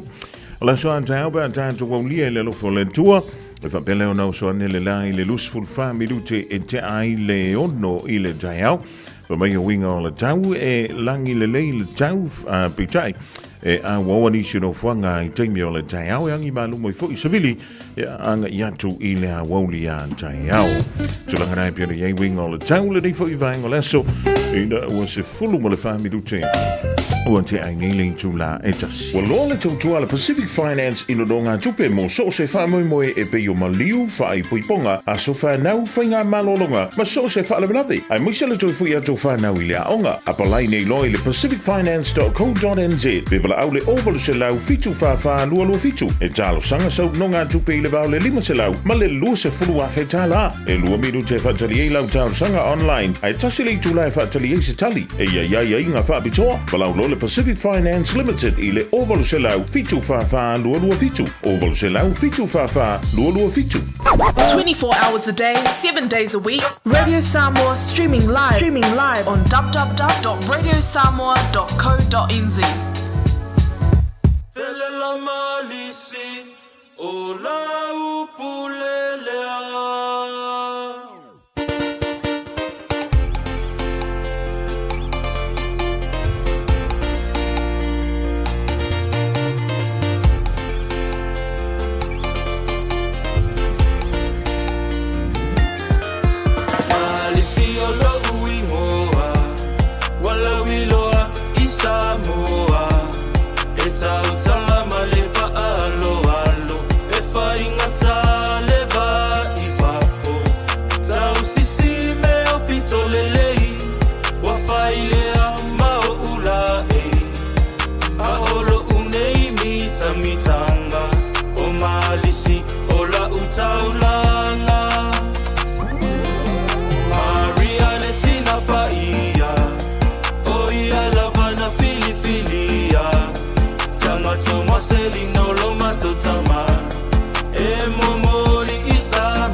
Mama, take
whantunga wa whaingoina while, whawhatai while la mali si o lau pulelea. Tari vaengo la wulira wa luse fulumiru te wa te ahi leitu la e tasi.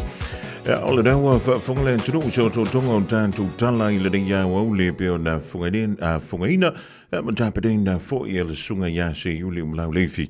Wa lava ia le longo pui li o lo taupa ia ma lo o tau mabalu. E mea lo tupu mea le an tupu ia marisi fo vai ngai ono tula I mai. E to tonu o le tātou anturu nei o New Zealand tala whantu ia I la to umalawa le mafuto mai anturu e mamau ma lo le soi fua manuia ma le langi e mama tala whantu ia leone selausa langa tui leon tina ia kisa so le fai alo antu ai ia vaa le seu limi tole a foa feleni tui ma seve before ia Markson to ala le sunga ia sasa Ezekielu ia manatu au fuala au le riva ingo le woli ia langa tele ia upanga umala le tantu wa polokala o lo mafuto mai le aso ma le fo ia so ma lole on sai ia malo fo ia le tawantai e iska mai fasi mea le o te fia tala do antu I fo ia antu e le nei vaengo la wauti ua maua nei wha maua sole o le makua whai la pisi au ka kongo au kilani sot o le matua I wha la pisi o le aleu inga o le mea o le to tele o nisio tangat o laua tonu I o lantou mawhau o nisio pitonu o pitonu una e mawhaiona e alu la fua I au la pisi o la pisi fo I e pe o le iai mo me o pata vale e pe iai ia mo me fo I o afo o mo me o fasi ua mea o le ute vava I entu I ia mo afo mo momi momi fo I sa whanga ina I o tātu moenga ia male ke le o le maula pisi emsi ale tamale o no foa o le ala o tau li maina nei ia pitonu o le fia tangata o tatia I ala tu la pisi I to tonu o au kilani ai ma tele la valea I nei au kilani saute fa pe fo I ma au kilani sisifo ai o le me pito silia ina leanga o le tele o tangata ia o lo o lantou whaia nga yo inga male ami o leanga lea ele no foi I pitonu nei lo noi e se uma pitonu o au kilani o leo mai I tangata nei whaia lantou whainga nei e wha ala pisi maka kia ia la ko la pisi se wha mole mole e leo se la pisi de mako piko ngu wha mole mole wha mai ua o antu I le pulenga nua au kilani po le Auckland Council le vao le tausanga na te aneima le tausanga nei lua afe lua toluanga I le lua afe lua wha se fulu ono afe ono se lau valu tasi li poti o I lantou o lo o lantou la foa ina la pisi I no fuanga I le tutau ona la foa ian ia atondo nei te si la fia se vaenga o le tau pitonu na fo I te fsoswani entu o e wha ma fia le da la pisi pe o nei te whaia o lo o tatala le au ndanga le pulenga nua au kilan e whai ei lau booking e matua I whai le leia ia lau booking e pi ona masaria I le telo ting ia ona sau leo le roli ai alu ifo o e avifo lam lapis e tu I un tafo le awan ia ona ave la I le vaenga na wa ve I le manga I orka ko system na ai o pito nu e pito silio na mamafa ia la pisitia o papa toi o manureu o papa kua anto ai ma le pito nu o Henderson I tonu lava ia o papa toi li putia mai ai ia le autia I la pisia o antu le afe bon tupu manurewa valu se lau luas fulmaleono I papakura fitu se lau tolus fulmaltasi ia matantu inai au kilani sifo ina Henderson lima se lau luas fulmaleiva li poti ia e pe ana ufai atu e leimas whenka o lo kango whai lau booking mantua I vala au I o e le afoi I le Auckland Council ta au iai ia o le I lau la pisi le fia avatu le o lenga e whakankanga sau e lengi fo le kia I lam la pisi renga I no fuanga tia I sa o I love ia mea na o la pisi mamafa o le whaupunga whaingo fia le na tantu la pisi e le mwhaina ave kongo o kālonge la pisi o le la pisi mamafa ia o le whaimai o isi o nau fuanga ia o au tawhana wale awana Te leo li poti, e pe ona ta ualele o antu ina. Ile o tara papa toi local board. Afe onus la u fitus fulu vala awatu. Ile mole mole la pisi jai sol. Ia ona so atu waila ia le mahinda seni nai mesi. Afe lima se lau lima se fulu vala vanu li poti. Mamanu rewa. E afe fa se lau se fulu vala fitu li poti. Ioi. Ia antonu le ni vaengo le awu. O le tino I tupe o le fa o ngā ina. Mai tupe. A oe maa umantatu tangata tongi la fon. E wha mama ile la pisi le tau sanga etas. E o antu le lua te si malafitu miliona. Alona wi, to I ti ya tolu miliona dala. E wha mama ile la pisi le antia ison. Ia ile ngantaile. O nisi o ala vaile ka kia ia ntantu la pisi. Ia na sanglo leo ti munga mawhapoloka kuailo. Inga ke lea ile o wha le tonu o tanto. Ia na on tanti antu yo am tafa e pule a stafu nei le lao lona sa. Ai le ai mas mantango fiele mas manga yo ngame. O lo mo so antu ile au tafa le fare fowa. A o sina fanua fo ile le lenta atio si ai nga ile yo o ye lo lanto malo si e toi fa fo le la ko fa. O la makua fa ko mai lungar ka ko la pisirgi. Ia o isi la pisi o le fa me tia ile po. Ia o isi la pisi. Wa makua yo ai le me fo ile le fa u malo. Ai kia isa o ai le mukinking yo la pila o le mala yin tanto le divango leso. Ia a fai o nai e te fia fai le na tula. Ia o le futu anga le tanto polo kana ia me le me ke de vala away o le council. Yo vala au ye yo fai ye o la pisi le o la so me fai ona piki anto le la pisi. Ia ai pe ona fai mai le li potile le divango le. Ele o tangata ye no foi I pitonu. O lo o fai ana kulanga le. Ia manga la mo wanga se sile makopi ko ngu o kia e sanga lapis. Si ka ke fia shauta ia oi. Fa mantango fio tanto lau fanua. O ni sila le fa me makwa langu lau ava. Ai a fa yo fa ngale makwa kumu la pisi ia au tafol ewan. Alla. Ka fio lai. Ja la me fa na mo wala so son. Ele iso tu pe. Pe evala wina le Auckland Council. Yo. Anu ye ngol na tu penga te fa ilangi. Ia pe te wala au ye le lan tonu mera masani. O na wha tu langa ile. O le tai. Male asu. E piki ei lau lapis. Wawa il whainga ofi. Lusfon valmiru tau te ailtas. Beta Drive Doctors I le tau langa wha tau I maangele. Wha pēr manrua. Mo le vainga o sosangase pe amana o mia. E wha tino e fo I matupui pui o le whana witi. O tupui pui la ko witi es fulu iwa. Mo I la tau es fuluan tau sanga malunga atu. Wha pēr matupui pui o le fulu. Pala au telefoni, 255 iwa valu. Mo so wanoe whaatino ai nei au nanga. O fisa whama I maangele I taftafane o le McDonald. A manrewa I taftafane o le Whaletusi po le Public Library. Beta Drive Doctors Clinics. O e si la fia me e whaatino e mawhaiona e umia I so whale motu le lumanai. A whai fo I so whale motu, o e si la fia mawhaiona whaatino ni isi o fuafuanga e whaongaire equity o lo whale. A wane e misiere por kalame o le malu I whale. Ia fiafi o soruru taitasi le se fulu e te aile whaa. O le a e sila fia ai au wala e mawhai e ona e umia se whale motu le lumana ai, ma au wala e whaonga aile e kuiti o lo whale motu, e whaata wai se isi o whale, le pora kalame o le malu I whale, ia fiafi o soruru wa yaso taitasi, se fulu e te aile whaa. O le A1A Tree Care Limited, lātou te whaia au onanga nei, teu, whamama, whangata, pe ave sea ni la au mapongati mai lo whanua. E mawhai fo na latu te wina lau tonga la au matoi tatou. Wasilia mar se fulu tau sanga o lana tautua. Wala au lua le A1A Tree Care Limited, le olua tasi olua o tolu ono o. Olua tasi olua o tolu ono o. Talo Falava, I'm Sione. My wife and I have 3 sons and a beautiful granddaughter who turns 4 in a few months. When one of our ainga is sick, we phone Healthline. The nurses there provide free health advice, treatment, and information, 24 hours a day, and you don't need to have a doctor to call them. When you or your family need trusted health advice any time of the day or night, just call Healthline, 0800 611 116.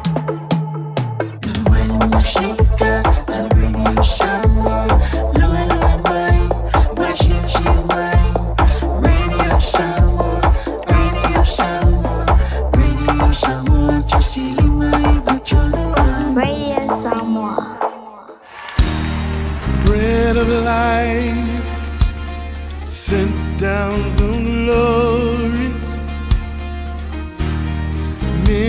everything you were on earth, a holy king, a carpenter,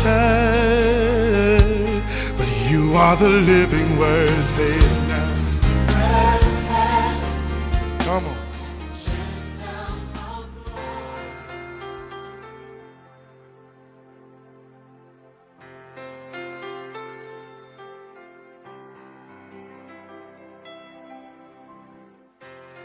Au te whawhila e te fo I tātou tunu o le nei tai au fōu I le swafa manamalo Yesu o le polkalame fo I le nei o le areto le ola ia se upu fo I tā ua mo o ia a mata ina whi au mangaruenga o le nei aso o le tusi le ane mia le mata upu mua alo na whai upu ono le whai unga lavo o le whai upu o le tatalo o se vaenga o le tatalo ane mia e whapea ua mato ua ngasala I te oe ua ngasala fo iau atoa ma le ainga o lo utama.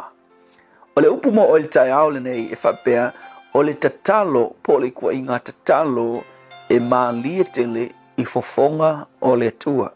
O le tusi le nei e peon whai atu o le vaenga le nei o le tatalo ane mia ina ua whaalongo o ia I le lipoti mai o Jerusalem mai le I tangata lai tutoi o le tawhianga I nisi na toi foi ua tūlanga whaale tonu tele le no e leo tūlanga le lei. Na mafuai o na nofo I lalo, whai mai o nofo I lalo matangi, ua na pongi, matatalo. Lea la ia ile vaenga lea o lana tatalo. Whai mai. Ia ua mato ua ngasala ia te oe, ua ngasala fo ia ua atoa male a inga o lo tama. Ale mela ta ua tatalo le nei, o le iloa e ne mia lona tūlanga I le vaa I male atua. Ina ua tatalo ne mia na iloa e ia o na tau whaatasi o ia ma le nuu wanga sala. Mantua o le anga sala le nuu leo isala eluna lai o na whaatanga le tua papelo ni e fasi ma whaata whea I le tau sanga na 5 valuono ti la mo. Ma mafua mai o nga o le anga sala le nuu. Ai ina ua tatalo la ne mia a whai mai kalonga I mia ua mātou le upu le ata ua tele. Mātou whai mai ua mātou wanga sala ia te oe. Koe whai mai malanga kala, a toa foi ma le ainga a toa o lo tama, wau ma le ainga o lo tama.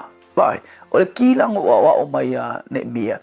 O le amatanga o le mele, o le wha malo longa po le restoration, toi restore le atua o se malo po o se ainga, o le iloa e tatou uma, o nga wha mawalalo I luma o le atua. E le o le kauku wai, po ai ua leanga, po ai nga mafua ai leanga sala, po ai ua whapene ai le atunu, o ai ua whapene ai le ainga, o ai ua whapene ai le kalesi. Ale mea o le identify. When we know how to identify with others, ua tau whaatasi tātou, maisi tangasa. Kukasa peke loa, ele o oena ngasala, vai whailai ane mea. Wa ilo mafawha o nge mea, o se tamalele kele.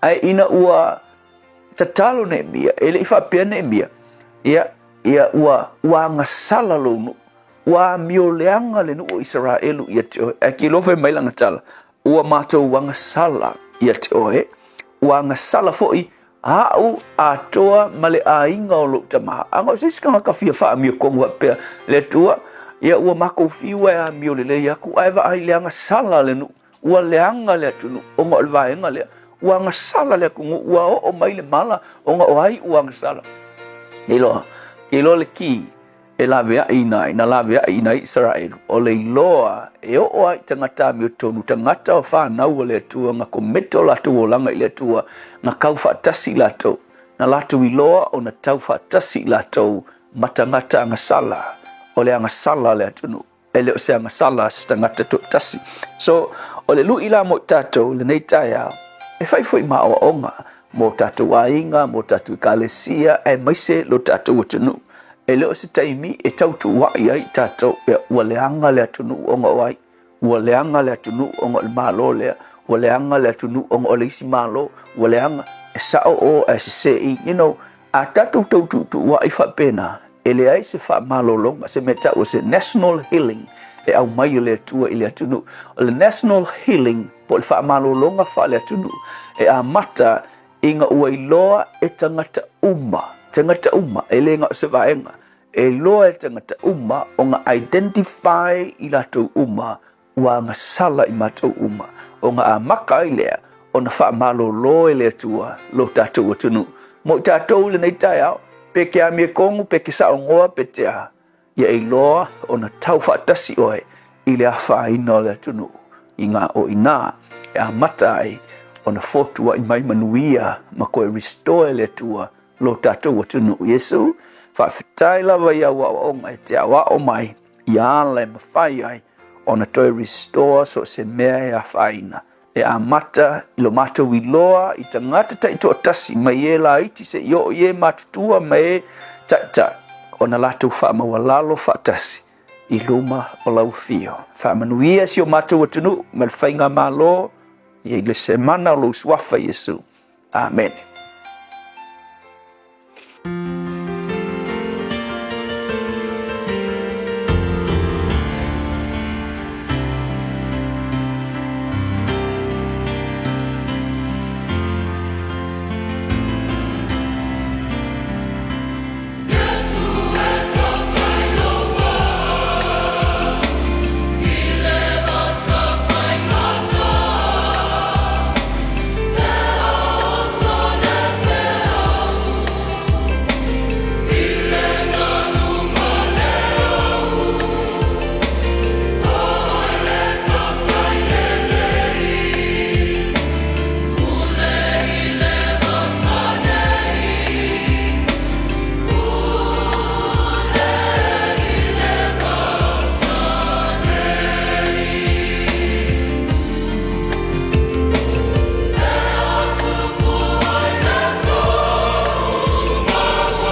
se whangawali o lawe bese me to tisi papalo si na monga ma le bese ua whangoina Yesu e tau tailo waa o le bese se lau se fulu ma le valu a le ekalesia se lau se fulu ma le lima a le tu special ekalesia me tisi e taulunga anto i le polokalame o le awe to le ola i le rifo i vaengo le holi moli antu lenga nga wha tai le sunga i le wha whengainga ia pasta la fai le copa ia wala vale sauni ia mala tampa dai na le tanto polo la melda o le arito le ola a wale ola fa le nganga mo oema ia ma i tanto uma ile dei fo ia vaingo leso o le wa jois full valu mi ton tale le tulai lua tale lua na tu tala i vai fanua o le fa poponga fo ile o tanto tala e pe le fa fonga ye le tulai tasi e pe una saunia ma tabreng na le sunga ya se yuli umala lefi ma ani se nos fa salonga fa bi sinisi tanto se en tule inisio fa silsilanga o tonu mai ile tanto office nei Radio Samoa taslima ivatol amo Talofa Samoa I mawhaina fisoasoani atu Dr. Chen pe a whaiate a fiele mai suka tauta mawalunga le maua se whanau mai sela whatungao ti ngā le ua po tuli whaalusi le tino puta ka nesa ma le tino mangeso maua fo i le kulimi fulunifo mo nifo ti ngā ma toi whaafilesi ai lau manama tele nisi o loa e fisoasoani lo soifua maloloina a fioane loa e va ai Dr. Chen I le tuatusi lua ono Great South Road Orahuhu Telefoni lua fitu ono tolu tolu fitu fitu extension numero lua. A umaloa ona piki tamaiti a onga I le asolua ma le asolulu o vai aso taitasi. Ona ki mai loa lea o lauleiti o Facebook po le YouTube a le Radio Samoa. I le afa o le tolu I le polo kalame o le tuli matangau. Ea o ai whanau I le ngangana Samoa. Awane imisia e le whanau le polo kalame o le tuli matangau. Ma le whaletua I a Natasha o le saasia I asolua ma le asolulu o vai aso taitasi. O le AK Auto Repairs I le ono se fulu malevanu Taro Road Mangele, latu te whaia warrant of fitness, basic service, wheel alignment, sui taufi, suspension, gam belt, fabili transmission service alo tabale, talia wins quotes mal afterpay. AK Auto Repairs I le ono se fulu malevanu Taro Road Mangele, telefoni lua lima fitu tasi o tasi lua. Tasi lima I vatolu amo. Radio Samoa. O lewa toe se fulu ma le ono minuto na tale o le tula e lua I le rivaengo le awol. O di se dewa tanto fa si silanga le utono wei la ofisa o le Radio Samoa mo lo si la fia. Mai nisio fa la putonga o nu umafio anga umaftanga ainga. Wala vale long puyeli o lo tumpa ia ma lo o tumbalu. O le tanto fa linga mua e o le fa linga mo le soifua maloloina. Talofa Samoa, ma tua le tanto Zumba a le team No Excuse I le Yastofi Uma e pe o le masania I le OMAC po le Otara Music Arts Center I le tolanga whaatawi Otara I le Afo Leono I le Fiafi e le isa tongi o le nei Zumba sumai tanto fia e ma wha malostino whaatasia wale soifo manonoina. E mawala tanto Team No Excuse I le tuantusi o le ono pa se lau a le Anda Crescent I nai o Tara. Mana ia fu le tanto fa malostino nai fa laloai o kako ponga. E o le anga le wo o meile vai tau fu I le o le tau tonga e o la au e umaloa. E ona tanto wo o fu I le vai tau. E tato te anga I antuai I le matawhanga. E o e tala wantuai malau 2 piece, malau 3 piece, ia malau many pieces. O le sian tanto whaasisilanga mai o le vau filifili ma le songa. A wari ngalo sau lo minga o le tusi o le songa whaatasi e ma le lo minga o le vau filifili o Samoa. E mawai whaalupenga o Samoa I sifo tutuila mamarua. O nisi o tala tu o Samoa o ala ngā upu o le matawha ioi o le matai. I le whainga o whaalawe pe o whai poiponga o maliu o le o siusinga o ainga. Whesila whainga o Paolo o si I whaaloalo whaalangingo e kālesia ma le tele o le nganganda o whaano alonga. E na o le fitu se fulu tāla lo na tau. E na o le ofisa fo le Radio Samoa I le tolu pā tolu ona Humboldt Avenue Manukau. E maua antuai sau lo minga. Morisi whaamtalanga, wala mai le tātou ofisa I le lua ono lua, tasi lima I vatolu lua ono lua, tasi lima I vatolu.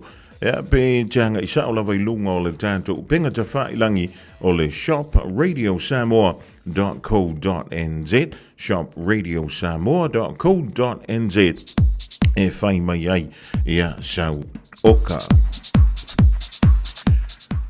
O le whaasisilanga mai le skopa po o le mautanga tama matine tuai sa o tawina lea i le kolisi o Samoa e totonu o au kilani nei. O le antotoia sa o le vau filifili i au pa ia sausaungata Samoa o oe o le fue lavlavi. O le antonu wa uma o na tofi tulou lava. E whaasimtonu le nei whaasalonga i woma pa anga uma le skopa i New Zealand. Ina ia tātou a wai i le tātou tausala wa tāpereina a wase se leni e whaatino ai ngā luenga le tātou skopa i le nei tausanga. O le nei whaat moi o le a whaia le stona ia so se fulu ma le whao se tema i le wha i le fiafi i le monto Samoa i mangele. Su mai matala au mai tātou fia whaatasi i lea fiafi ma whailo i ai ma wō ma pa anga mai le kolisi o Samoa wa leva aso e le mafuta. Morisi whaamtalanga whaosotai le tātou komiti i le olua tasi 5 whawha olua tasi 5 whawha po le olua tasi 1 fitu wiva 5 whawtai.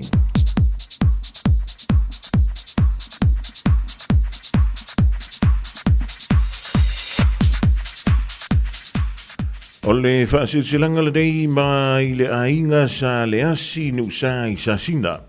Whaatulu wantu i leo whaafonga anga Samoa. O le dei whaasilsilanga e whaasinu tonu lea i suli ma whioi. A uni paolo maringawha e manu ai le dei ainga sa le asi nu sa i sa sina.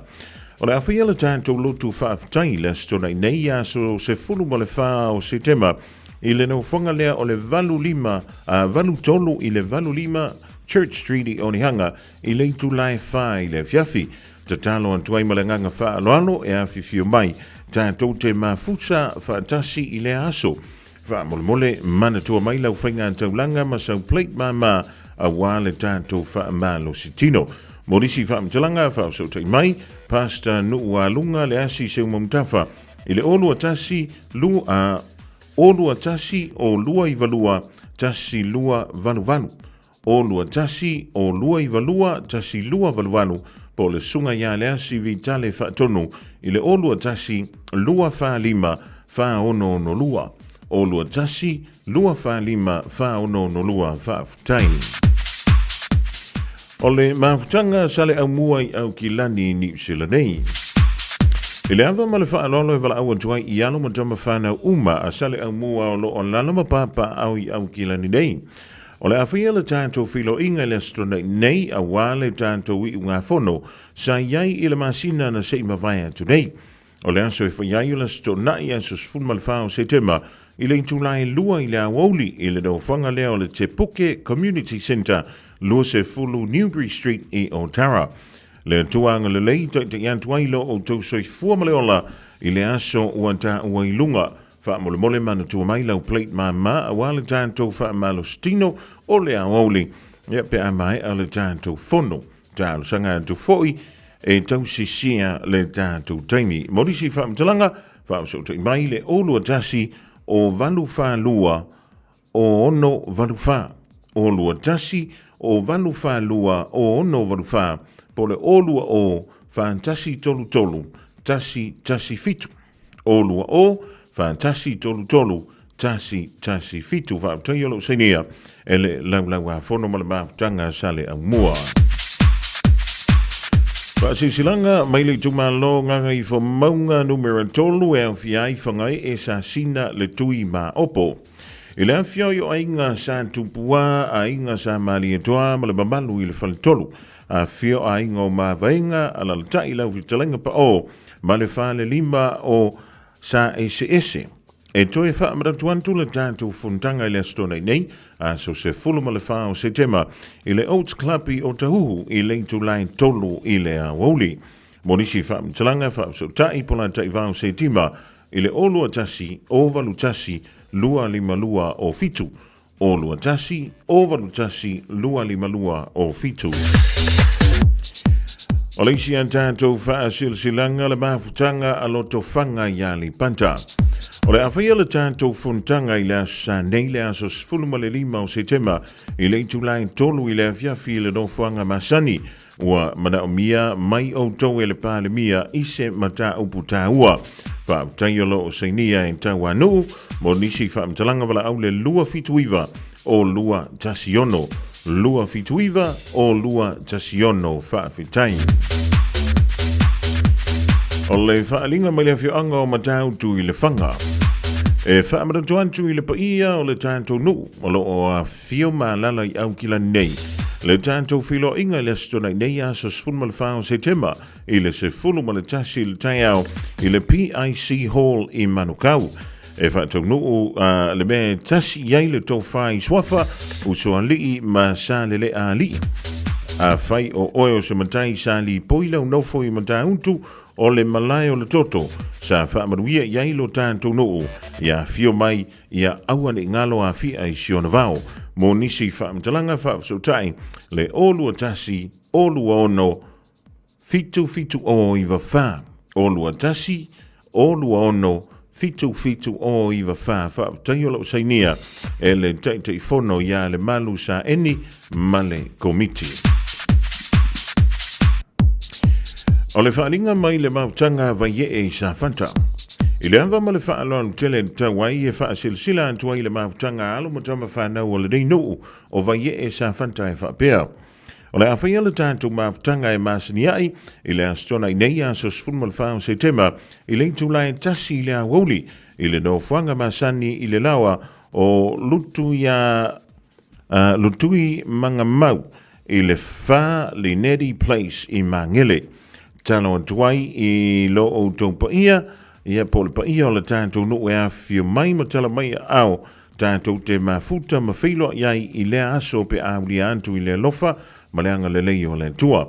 Mo nisi whaamtalanga wha a sotai I le rumera o le olua tasi o iwa 5 olua tasi o iwa 5 whaamtaiolo seinia le laulau a fono a le mafutanga le whioango wa ye I au kilani nei.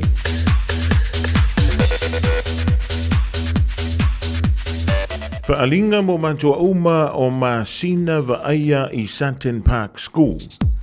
O le antautoia upa ia ma Malu Samoa o na upa ia wa uma o na tofi. Ai whaasilsila antu I le awa tele ma le whaaloalo tawai.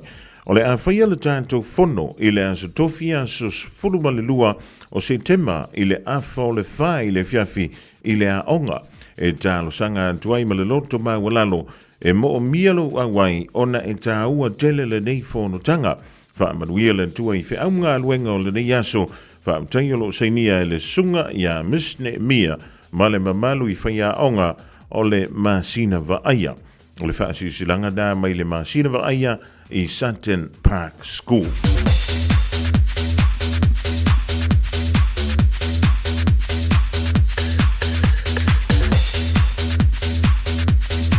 Ma le tātou whaalinga mulimuli o le whaasilsilanga nei mai le whioanga o Mahangiangi. E toi whaasilsilanga tūlanga ngā whaaloalo ialo matama whana uma le whioanga o Mahangiangi o lo alala mapapa au I New Zealand nei.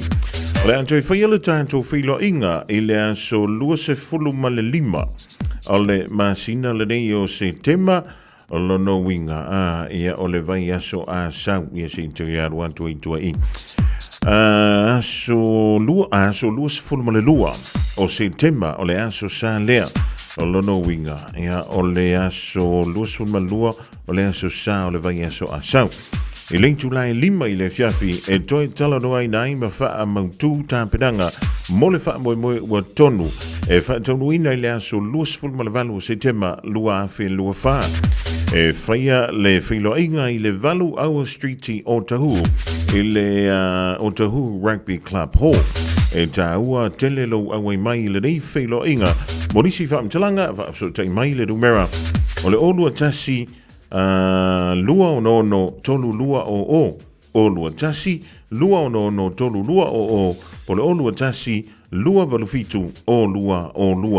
Olua tasi lua valufitu o lua whaafetai.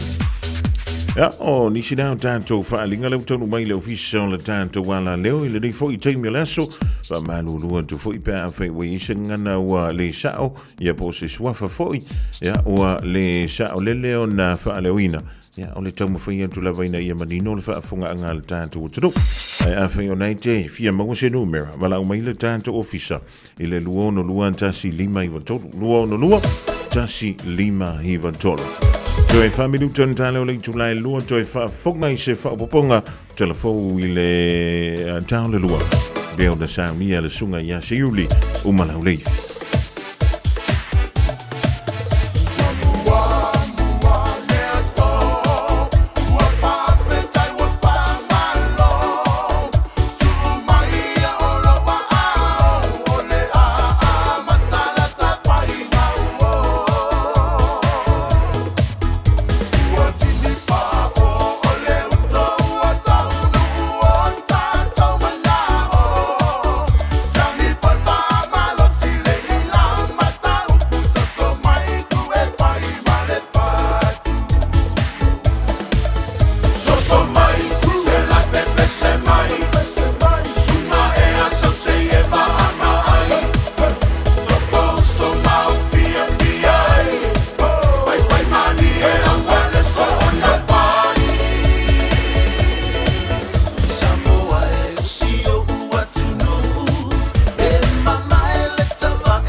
ile tunu ile ne oli tala ne mo le to Samoa ile nei foi tula le oli tala tomua si o mianga ia mata o tu ola se singa tu putale sai Samoa mana na over no antu Samoa mo fiki a vel fala ngai no si o mianga te tele e tangata mo so tula fono fava malo Mata longa tiro le Black Ferns mo se wa imana malo ile malai oilo ai ole no fanga au tu ole le kapi I Engilani I fa mai I fa telino ni tala. Ora vanga tiro fu fanga o fa ilo nei mona se singa tu pusale so Peritania ma Queen Camilla I Samoa le masina fo. Ora fonu tanga ta iulo malo le ta pulenga Peritania I Samoa se wa fonu tanga le ole a wa e tu pusale sa o se ta iulo malo le ta pulenga. Ora vestru ai sa fa ilo ai le tama tai pari mi o Samoa fia me na mi mata afa fa pem. O sui umo tunu a wai rimas moreono o wha ailoa lo latu a wai atu I whontanga. Ai o whaalia nei ane ofisora ai ngā tupu e au fia I le a wai le whonotanga I le porokalame mea le tupu I Samoa. O le langolongo ino stasio ki au tua le whonotanga o le si o mianga vave maufitu to na I pole a resilient environment. Ia ma le taula inga whono I le vasa. O le tupu ma le koine o le alo ia ona whaafeilo ia I le awa whaatupu ai le I wheilo I tangata le sauninga I tiltilo ai I vaenga o tūmanga nu whasa moa. O le a wai fo I le sauninga o le tale nalo I o le whono malo le tāpulenga ma tali malo ai I le tau mawhitanga mo tai o whainga malo a malo le tāpulenga. O le a whaatasi te fo I sa lese le whono tanga pisnisia malo le tāpulenga e whaalongolongo ai o winga le tūlanga whaawau I vaenga tau tū tāulanga ma inivesi meni I fo e po e vai ai swing o le tau. O le a ia si a fo I le tonga tongo whaasao, ia ma le nofuanga whaasao ale malo, ma le tonga la au le Botanical Garden a Samoa. Le ua fo e na te toi naisa la au, e whailonga I le talino le vaenga fo I le nofuanga, leo la whaingoina o le tonga la au le tupu, ia pole the King's Garden. O le poro kalame le Queenie e au fiailo na si o a o ngā 5 hour July, I se tei mua mua I wala ea o inai tamaiti le whaitau tusi mali tusi. A se sia le whaala tonga langolango mo tangata mawhatia le Samoa Victim Support Group. O na o leise au tua le te wafianga le Jokam, I le tau sia le tusa le o tangata ma le awa le marasi anga I tamai taima tinapo le Women's Empowerment. O le aasi ai fo e Camilla se sauninga e ese mai ai le whono tinama tamai tai. I le mata upule o le langolango mo tina ma tamai tai I malo o whatasi. I le taula inga e tinea whaatu vevesi e whaia whaasanga tinama tamai tai, ma whaalelea tili leo la maloloina. O le ase singa sa lesa ma Camilla ma le ase skulu vadue o le ase lu skulu ono o ke topa, e au fiai fo I ma le ase singa I au Setalia. O tua I le pāri mia o New Zealand Christopher Luxon I a fo mai o le soi fo maloloina Hawke's Bay I le stepo ese ma le leina. I le aver wha mua mai tupulanga Māori ma le Pasifika. O tupulanga le varas furfa ma le lusu whātau sanga ua le o tue mawhai nei. O na wa ia fo I a tau tua fo mai ma tau si mai pasi. E whaavai lungo whaasino manga o la tau tua puanga. Whaaria Luxon sa sisteri tau tua ma soi fo maroloina. I le toe teu ino a yenga whaatino ma ua whaau I la vea nei le minstar soi fo maroloina. Ma ia ta ua ia whaingo fia lava le la tau tiro I tau singa o soi fo maroloina. O le whaavai le lungo mana onga tang ta uma. Ai ua le oi tu aingo tanga ta SS. O le songa fuasa whaau I la vea I le minstar soi fo maroloina Shane Retty. Ma wha mauni ai wa lato whaia ne iai se swinga. Wharia Retty o ai ingo wha tino le tau tuara soi fo maroloina Hawke's Bay a le Our Health. E wha sanga tau le iai ingo wha tino le malo o lo wha tonu inai. Ma engo soi fo maroloina I le tunu. A le whai punan pātia le leipoli tu malo wha palota o Ikaroa Rafiki o le itulangi o East Coast Kushala tanga ere Manuel tai tā ua. E iai le mafo anga le taula iai maoni ma le Pasifika I whaatinongo soi fo maroloina. O nei whai tau se fulumas tau sanga ua vai. O tangata maoni ma le Pasifika e le I sāwhia I nei tau singo soi fo maroloina. O le mafo anga le na o le iai o le wha maunga leanga o le le o la tuola maroloina. Ua maua nei le te ulo le pātia le actor David Seymour I le ono masina ato e whai aile ngā sistenga le komiti filia I lan tūla whono tau whaofi I mata au whaavai o le whenga I ngā le Treaty Principles Bill. A marili ere kāpenete le songa fua le whaatau tonga o se whoringa wa aio le ai aile tūla whono tau whaofi. Whaata se ai ma le teime ngā se ai ma le wha moe moe o le ato e lipo ti atu le komiti I a meo le tausanga asau. O lono winga o le a maua ai le pātia le act e ona le tūla whono. Le ia ia fela fo inga I vai teimo sauni the daily lure te usanga fo. O le whainunga ina leo le ka le sia Māori al ratana, ma le aso le waitangi. Teime fōringa mai o le ato I lui tau ina I le malo I le amata opu. Wa I loa le malo, wa no tio la tu lima le maari e ngar whainga malo so whata se ulama. ina mana onga le pati fa mau tui na lom fa ta tia esele tu la fono o le tu la fono te fa ofi pe na fa kena yai o lo fa maoni ai ni fola sanga ba ai ni swing o faia mai le uruai tu singa le ta wai na tanga tani sile ai le ya so tanga mali silo maori yo la tu ele ma me to tino o fai jonga ya inga fa tino lo tu si ai le lima fe ngai ngore wa tangi o se mali nga patino le il va malo ma maori ai o le tu la fono tau pa ofi o la patino na mana i ai tupuanga eso tanga maori hapuma iwi te tulanga o yen fa mo o simo o le atali ai iniso atu malunga le siria mo le fase lauta i tai o kale simta po ingi sila ta sai di se tu sita pai fai puli te te ai tu la fono to fa ofi e per falia e simo e le tau ona awai i finga fa por kiki o sa mo vanu antu mo fiti walo ia neona la tu tuli mantu se tau sanga il famas nonga pito silio na maurunga le rangi le vasane e tau pangai se toi te ai mata ufa violana ma liena ina ia fi ai ba sto tu la fono ina fa ala ngaina le no fanga te telo si o mianga fa ala natura o no nga yo inga tangata o le eco side o le sui fa pito vanu antu mo swing o le tau Ralph Rechemanu sai fa alia o ila tole tunu sa mo mota pa ina le alfia i o fa ala ngai no si o mianga so tu la fono ina fa amasinong mo so ringa tu la fono fa va ma lo le International Criminal Court po le ICC ina wa fa se fono mreva ona sa ma fa vanu atu o se me tau tele e tunu fa va ma lo na matua i talanoina mali to ole ne mita open o le amara ia fa le tu la fono le lo telo le matua i fa ala ngai no si o mianga o le a umia ai ni tūlanga tāwhenga e mautino ai wha masino ngā tonu. Ai siri ai o na tāua o le a tiri whasengi ai o le whātama ieina. O le tāu sa ngālo ia sa whāto ai e vanuantu le vāsu nei i le whalamu tonga kulupu ngā lulu e wha masino ngā māwulunga ale ro langi moto e teu teunga i le lango le ia o Samoa mawhiti. Le tā pā ai le wha masino ngā mālo o whātasi e whaiesta suinga na mālia ngā Roma ale Roma Statute ina ia fi ai marstori ngā tūla fono le whātam ianga o si o mianga whāna nā tūra. O Professor Philippe Santa KC, le Professor tūla fono i le Universite, o le Colegio tūla fono lontona ma le soata i tai fono le lau le rafa mara futasi, tai whalia. O lo whairoina se lape i le mālia ngā whamstonga le rangi, ma le whātam i eido si o mianga ua tā tia le nei i mata upu e talanoina.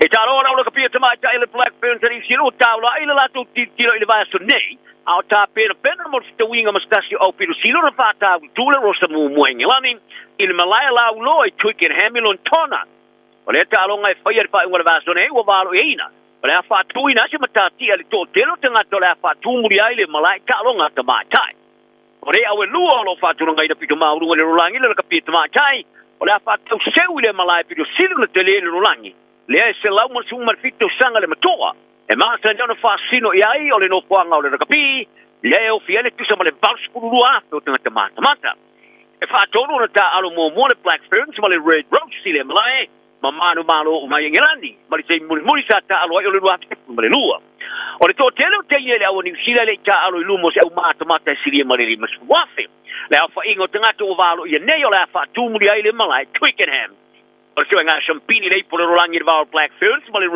Red Rose ni sile nei le wafe ma le fulua le sa mata matina ele tu sama le fast por wafe tanga te malai i tu kilani le sa manu malo ni sila o le fai o le talo nga Twickenham o Salva Norle mo le Black Ferns e fai eisi na fate te inga mo si tūlanga e whaono iai i le tausanga fōu i le tamur sanga leo rei por rolangi le e mi ane manatu e whaono toi fe tau iai ni awelua i sisu e ngā champini o le sotanga fōu i le vau le Oceana le tino whai tūlangi o le tālonga o Rebecca ma University Queenslandi wa amataina si itia i lunga le tā alo tangata Afrika le Pasifika i le tiro le i le tālonga o Rebecca i Brisbane o le wafe ma le Tausfurulua o fōrafoloina le komite le Oceana National Olympic Committees o le ONOC i le so tangalo i o wailoai o le Queensland cohort of a new University Alliance le au fia tālonga o Rebecca ma le Rebecca mo i lato e ia ia fia ngatu mau i le langi a i le tulangi o le Paralympics ta ua e ONOC o le Poro Kalame o se vai ngara Poro Kalame le Home Games Advantage Program ma le mali e nga sa nia mai University o ia le wha moe wha maro si a tira le tulanga maurunga o le ta alo ma le wha awawa tina e te wala tu i ta alonga ma tala anga o le ta alonga o Rebecca ma le Paralympics Brisbane tua fetos fulua. Vaenga o lea so tanga e au fies kor sepi mo tangata alo a Freti Pasifika, ma le sao pia ino whanga mo ta alonga e whaonga ina, i whaiaonga, tautua mo scientist o ta alonga, mano whanga e whamautuai. Paria le Presidente le Onak, Dr. Robin Mitchell, o lea so tanga fōu le asu ia ili tōru manga mo le vaenga o ta alonga i le Pasifika. O ia ta uai, se whainga pa anga fōu lea mo le Onak, e maa uai so tanga mo universite, e amata mea ai e Queensland ma le whamoe mo en, pa alau tele atu ai le Pasifika, ma ni usila nei. Ia tala nal nei tula ma le so, ma ruila ta poinga, ia ile lofa ma le file mutu ta uma, so i fuia. Ua na o le Radio Samoa, se furulima iwa toru a mo, e tau tuaina o e ilangu ngana, fitu aso le vai aso.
So from Malina le Dr. Rome Band le divang ola wuli mo le bese wa fangina la waki le door. Bea tu si le fiona ya tola for tal team. Ja, maar voor dan toe le of bese dan por fa le Dr. Rome Band that was full mo le fitu mi to te ni le to la lo. Je wil nga to fa tal fa to foi. Bea fa le jamba to mi le divang ola wuli se le man to go fio sulu me yo ave olela. Ai we just say tia ole mo kwa manu luon so vinile sa pela vona am to mai le tai on leila so le kai on leila ole mo kwa manu luon so vi ya leila so le la le va ngoles ya le va be le to ai mal so vi ole mo kwa manu luon so vi ole po ana nei ole famile official va inta fitu tike rile manu luon afenga yema intanto nei au kilan alu er kopi ko ngu pe aveo ne tela le fa fonto au kilan e su e manu ruor kopi ko ngu ngangi mo le antila ngang fa tele sunga ya se uli mo la le fi mo anta tu tala e pe ona e fa fonga tu ye zao le lua ile a wolio so tala tonu ona sa no bai fo ile le fa to ya miriam mala la to po mari e abudantu ya nisi fo anta tu tala ya wala le longa puyeli yo lo to pa ia ma lo to ma lu to fa tala fa tuai ya te utu umala vale ma to me le divine la woli ma tua le fa na wa onga ya na wa isauni wa intapena fo piki mai ila to se temi ele o to ma mau ma tua la to fuspa ya wa afa to le leo ai le o fe fuspa o kamik e sana o ile avta ele fa pe fa sana i fo fana ele sana o le tanga to tua le avel ta Lele, mantuele no fiantu le tulanga fo le le la pisi I se temi o sol. Mi se lava pito no e piore ye au kilani so today mai na Henderson le tatia ele la pisi le totele. E pita ile tula I mai o fainga la pisi o le ni tosa. Mai re mo se sina o antu fo le le fam sinonga. Ele yo antu se si ile fam sinonga. Ile ni tosa ai o antu le tolu se la maliva. Ia sala na fa pele o na tu idantu. O na sala e o antu le mawalunga I le fa se lautala e fuale I le tele. Ia o lamla pisi le na tia. E mo ilanto ua faima mio le mele o na tia ila pisi. Maua le lei oi. Ia ai avela oi fu ilele le tulafon. O le fa se langa mawalunga. E pe o na tu ina mai le lalo o le vai. Nga le po le tulafon no ua fa ngoino le Litter Act. Ia a fa sa moa o le tula fono le au fa a lapis. O lona fa salam, e ono o antu lea, I le tonus furu afe tala. O lona win, fai ua makua mafia fia lau fa lapis. Ia o tauno na moli o le tula fono. I le fa salanga la o il kamale o antu le fa se lau tala. Ai te tulo le fa msinonga, fa mao nia ma moli awe. O lona win, e o antu lau sala le tonus lau afe tala. Ia man tula le no fe antu mua mua. O le tau o le wha ma I le wha la pisi le vaenga le. E o antu le lua tesi ma le fitu miliona dala I le tausanga. A whai o nei te no fui lea fo, I lo fo le motu. A whai o nei te tongi au rates. I o le sida vaenga o le a le ngā lui lunga le rates. O le tau le o le mele o le wha manga o la pisi. I o le mele le fautu antu. I makaka longa o pemes wha. E pō lea stafu ni. I le la olona sa. O sionga ponga. A whai o lea a fia anto I matanga talau tele. O lona wing. I le la I lefta. Sili e pe a tu wal temi nei. Ia, mai o lo fautua ina le manu le tunu. I wha mole mole. Ia, ua koe wha la pisi. Wha mantango fia fo I le ta wha maunta ma ta wha loa. A whai o nai te tau atu I se tangata o nai wha la pisi po se pitunu o nai ma fia I le la pisi. E ma whai ona e wala au le numera le o le o valu se lau. Ono tolu. Valu ono fitu. O valu se lau. Ono tolu. Valu ono fitu. E ha le numera na mwhai ona e vala au fua iei. E au noa masetongi. Ia e whai loa iei o le pulenga nu au kilan. Se pitunu o nai te vai ento nai motua ma fia I le la pisi. I le rivaengo la wauli. O nao o tuaila ia le se tasini o wha lave matau tia. Nga tūla I mai. E se whale o se ainga. I le pitonu u leo Southland. O le na wha peleo na malili waisi tina. Anto ai masana tama. Sa whaiele suenga I le mtanga luenga leo pisinisi ma la manuia I tono New Zealand. Ma uai. ia lele o lau mene o smoke alarms. Mo meo alarms fui tono maunta malawa o le tātu utunu. Ile te mina tupu mai eile whaala walawele nei.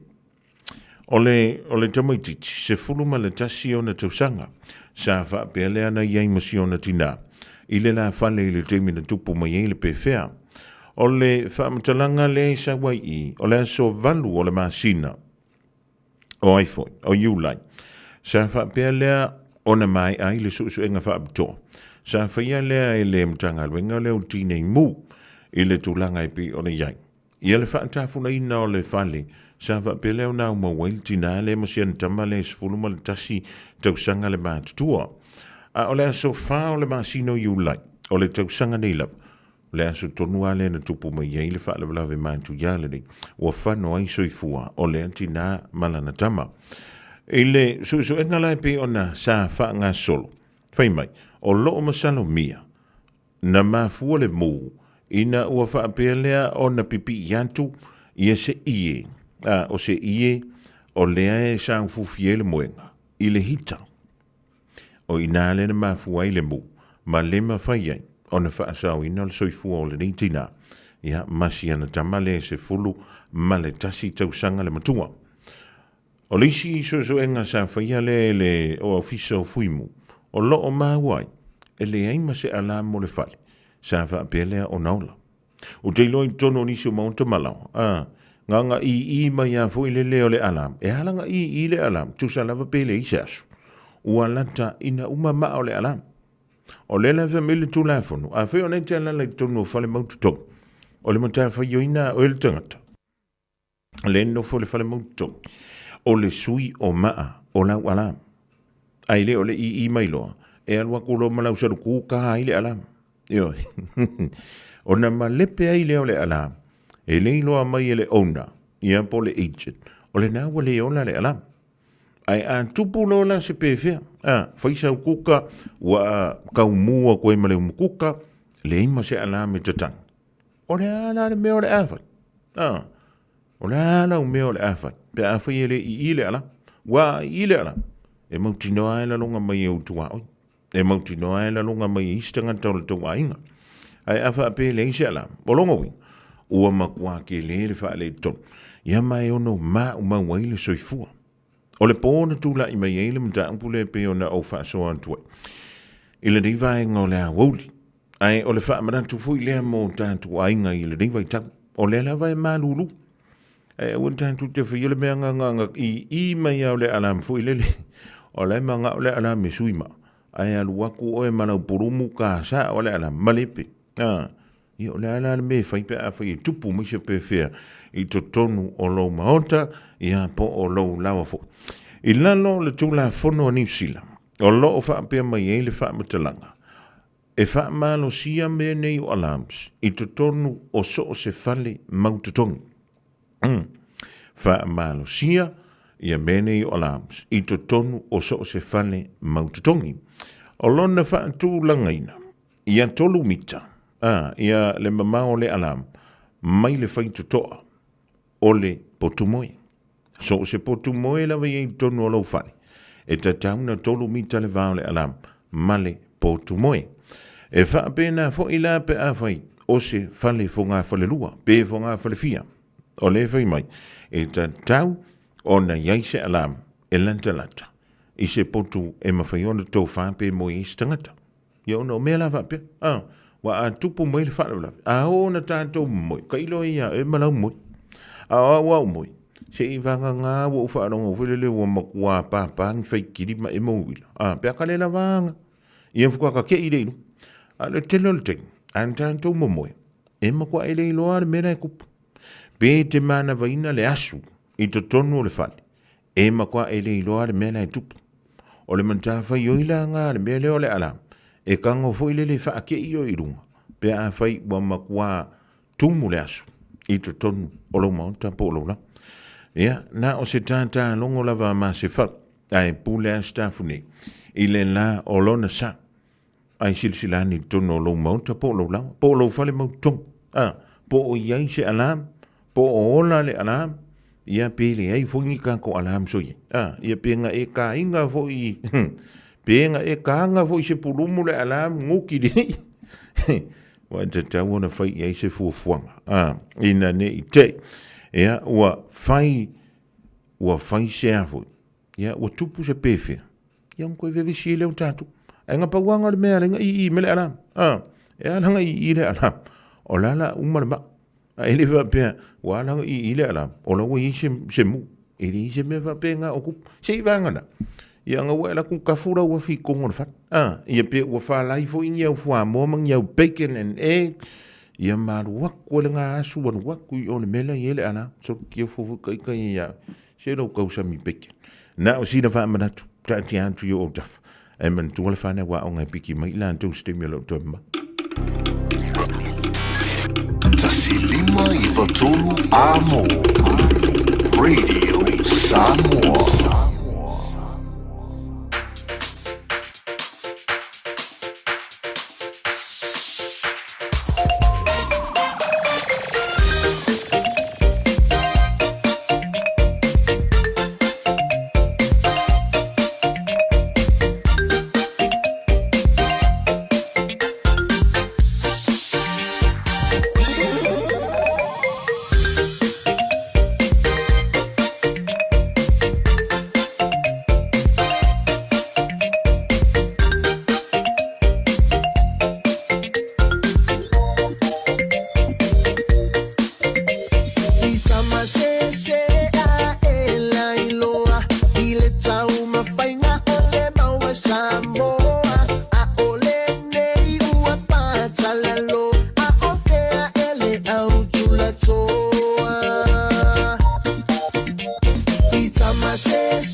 tapu vai o se sini te wa ma peva o le foto a so lulu tanto vai a so a au tanto le sunga ya we no mo tanto fa fi fianga le vai ngola woli a vai ua e le lava sa uma mao mai au kilani se sifo e po se si lava i tu on o au kilani nei e tuli mai le manto ke mat los fulu fai tu la le tala yaso uma la vola yaso au e te toi pole e toi pole loa i fa le tonu lo matato o lea ua e se tofa i le pulenga ale ke mat e ke lore me mari o le ngwe fa apea ui alo ke mat na o tanto i nei New Zealand ale vui se lo fa makalanga i o le ke mat i New Zealand ma au se talia so le kafefe e ka fiolai o le mele i kako o le kele au tanto company le tono New Zealand o le pule mai Australia pule ala ka kore fie Australia e la ngai kire aku pena tudu ai fa o pena tala le tu ta fo mangi nga fa ya fai o nei te popole le pingi o ka vale le ke sa we le vol pole ke mat foi le ava sa ki poki wala ngar ko ki poki po sa farai wila ya po oni lava po le ala vol to inga fa to nei te masang mo yai mai so se pito no o au kilan pe afi tele la tele to mai i au kilani sote au e te to pole o lea ua mai ana soana pole le mta pole da ma wa e se to fai le pole ngor ke man ti New Zealand ma Australia o lea va pele ona te talaina le ke man pito sili ona te le i to tonu o New Zealand o le an te talaina lea ya te o to ina i au kilani sisifo ile no fonga le yele Westgate yo le mor ke le anga inganga ye fo marka ko fale fo ile fia ko akere o ngofo fa aku moila lau nga o le afo le ngore me nga le hata kamera fa spitza ma le vai ngofu nga e mawai e ke no le me ke fia ko ko fale nga o nga ye le mo le ngofo fo ile le fo ai tua ya ola o kamala nga ke alua kwa ngofo e fe karia yarga kai alua nga ye pe alu sifo alu sa pa wanga le me ka ki manga ia wele kong is kupe foi lo pa ku ngofo nga ai ole tau sanga e lua fe lua ono ole afa pe le ona tala indai le ke mat pito sili ona te le to tonu New Zealand ole termine ole ke mat le nei manukap nei au kilani sote ole te le 5 square meter ole to tonu le supercenter ma ole pau fo ina ole ke mat ole te tala ile lus ful mo le fine tu la ile fitu aso ole vayaso ole no fonga fo ile tausanga e lua felua ono ina i Westgate au kilani sif ole anta tala ina ilo na la tele lus ful fa fo itu la ole anta tala ile aso fitu aso ole vayaso olona tele e ono afi fitu se lau square meter olona winga a fu mo ile no fonga le ile te mine ile keima e afe fitu se lau mita square meter ia lona tele atu olongo wi sorry e ba unki ngoa vo ia ole mako ai kumu kan ko ke matna ile aso ole antala ma le studanga le ia ole matala ile luos ful mal fai tula fitu aso ole vayaso ia o se tali atu na ile ni va ngole avo mo tanto ia ole komu mu fo ile fa mai ma o ma ko ngi au kilani sabti ia ngai au le ia au kilani sabti pa wale o la wanga o me ka kia i la ko la pis i nei ya mato al ma kwa au le ya mako io stella fia na ai le fa pe tala na ni pe tala tai o i Westgate on sai mai se i uma le lua fe luarim ia ona tala i lola ia lor ka ko ke mantia te utori ele tausanga e lua fe lua no fa tala vantu ia e se tango mo eva before ile uso ya o UB36 o ana fenika e ama Franco Silia Franco je wor ko ka ngale ala ole ka la le ala me yo ai pu su e se si a mai se a fa ki ku i lunga yo ale anga utuli awa yo awa ki ku lunga le fa ya e ko pu lo le fa ya por ngofo Chelo, sound mai lau fa ma lo le dinga wo li wa le van ka ko vala vala.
le Vino Records ma le bese sa usa vali fa malo to le fionga ya le malu pio ya va pe foi se tango mole ma fu le dia Olivia vala mai le fa malo le dia wo o se tala fia nei Samoa we nei se tautua ma se unanga family noto mai le company le city car tua tu si tasi do lua Lincoln Road Henderson te maua ia le tele o tava la poa band e o foi tatu tava la iti tadia foi la to fa le tonu tongi e talafo mol tatu cashback a tatu lima se lausi aga ia tu le lima fe tala fe so te mai ulungia Peter Pernanto le numera all o tasi o le walu fitu lua pe amana mia se tava le fo molo ainga i le tau malulu city car done and said Matau te whaia ni fo auroi le aso lava te fio mai ai i le Shine Dental, ai e ia inga whaapitoa. Matau te salia le Afterpay, Zip, Q Cards, whaapea wins quotes i le Shine Dental. E whaia fua whaatalanoanga ma le ACC i le Shine Dental. Le aise tongi mo whanau i le bao le se furulua i le se furuwalu tusanga i le Shine Dental. Talanoa mai le tongi ino le whainga o nifo i whaonga ai le Zip, Smile Now, Pay Later. Le aise tului i le Shine Dental. A fio mai le 575 Great South Road, Manukau pe bala au le lua fitu ono fafa. Lua fitu ono fafa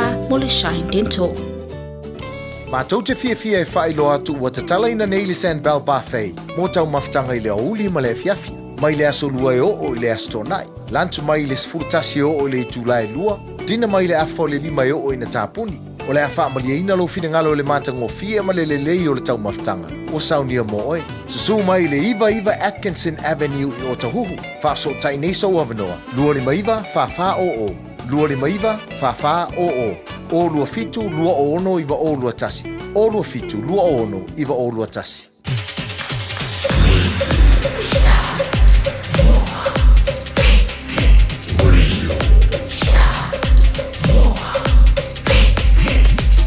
Tasi lima iwa tu, amo.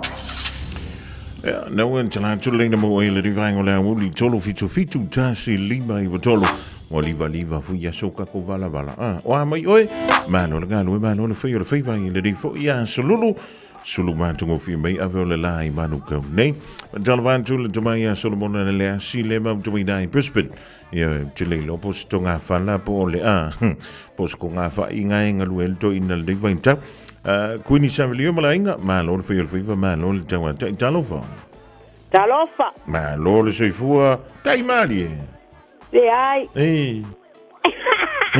malo te mangu ke fiu ke anu ke mawanga oi ke mawa ko mangu wa mawale le ya oi la no le waki wa me o lo maskoi lo seki a me o mai le fa malanga le atua ya le o kausinga o iskoinga le ai o le kausinga si ko inga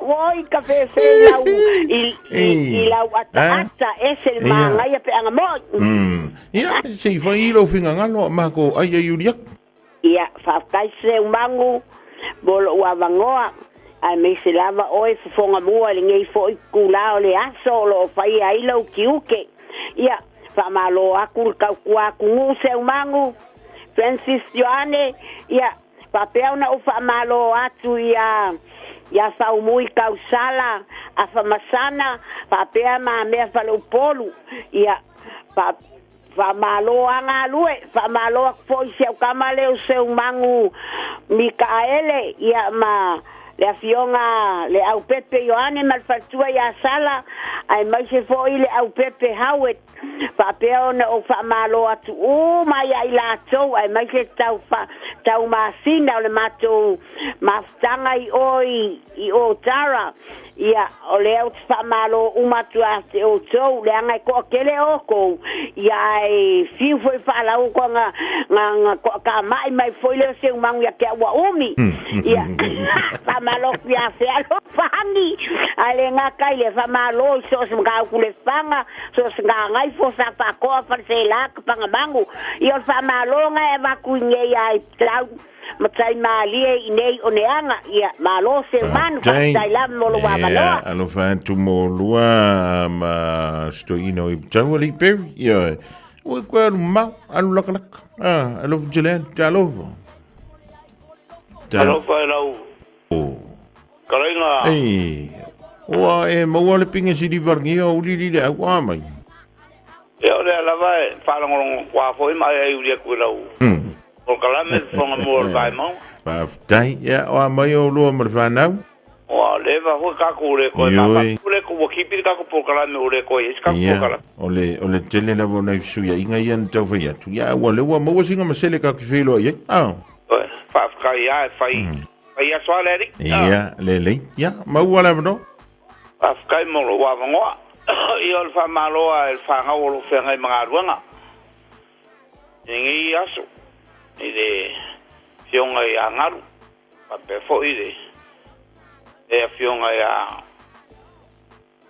ya fa masame ngaru auri o lo fe nga ngaru nga ngi kula ya mai se de kama kaide o kupola en missiongari ide fionga ya o ko fa ya ngaru male ya maunga le maunga ya va be fo ya kuma ka ile ka ile ko vai sten mo pe ya ke la mission ali o neo ali mai se sho wa finge no e melinge ya in fa mga nga nge yaso ya va be fo ya u kren san o traban be sanga wo pe ngai la u mga nga nge yaso ya va be fo ya wo le asi vi kale fa kongu I Newland mala finge a kore ya em fe uma ruega em bai se for klinga ya fiu mala kausi a mai I fe ngai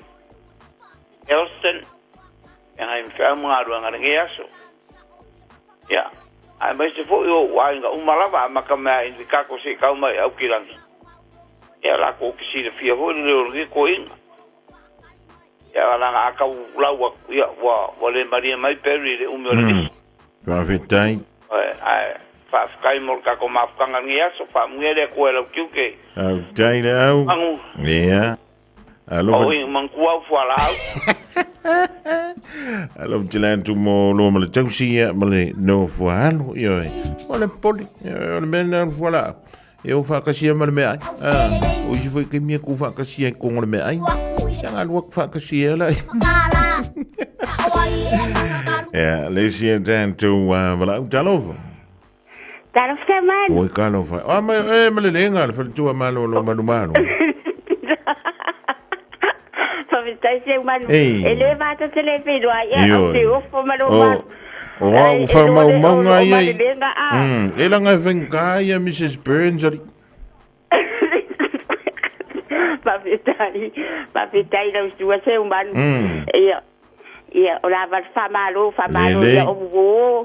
ya o ma ainga umba va le talung bai ya fa me se fa na de li toro pe no fio a melon torua fa piede li o fusi ma sion tama ia ma pito ma me akin ia fa si dia la lo suese mai foi le ya fia lo fa te ja fa pena foi fa tele vela mai ma le leng olida dan tu fa malona ngalo sia ki kwa o ko po mai o ko le si dia ngai ko ki mangui le lo voleli ma lo tu fo ti da ya fa no fani ma le ai ngai dai maunga ki te mai vai po o simi sto ino tu peli po la okay ya sko inga ma sano ngai okay va malo antu ya mari tamala inga le mau to mili ni vai ngola wo li mo to o lo fianga I maga wenga tu me fai va lo filimba le va ma dan tuantu va ile fana wa onga ni te we tu ai piki la to le tu ai wa onga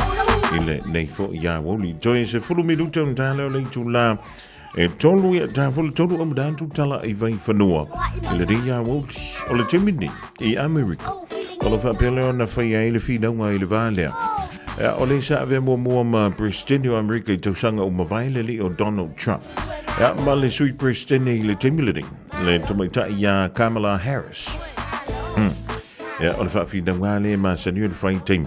Sa ni to ile pan tele America ile ma sino November. Ile fai unga o le nei fo I to sanga e ma lo le fa ma lo le on sai. Casa Beds and Appliances o le tali o manaonga I o loa whaatotonga I lo mauta ini taulelei toe anangata e mawai moenga ngao si tutona New Zealand whaapea se tino fōa le potumalo lo laulau ai manofoa TV la au pese usa aisa masini ta lava telefoni wheaweai maisi a fiu ane loa I le whawhituwha Great North Road o tau po le tolo fituiva Great North Road I Henderson le Casa Beds and Appliances telefoni ovalu selau lua lua lua lima whāwalu ovalu selau lua lua lua lima whāwalu. O fuafua sau tafonga I Samoa, manatua le Return to Paradise Resort. E fastful tolo na potu whaapea vile se lua se fuluiva. O se whalitele malo e whetau le lei mo tafonga po o whaatasinga a inga.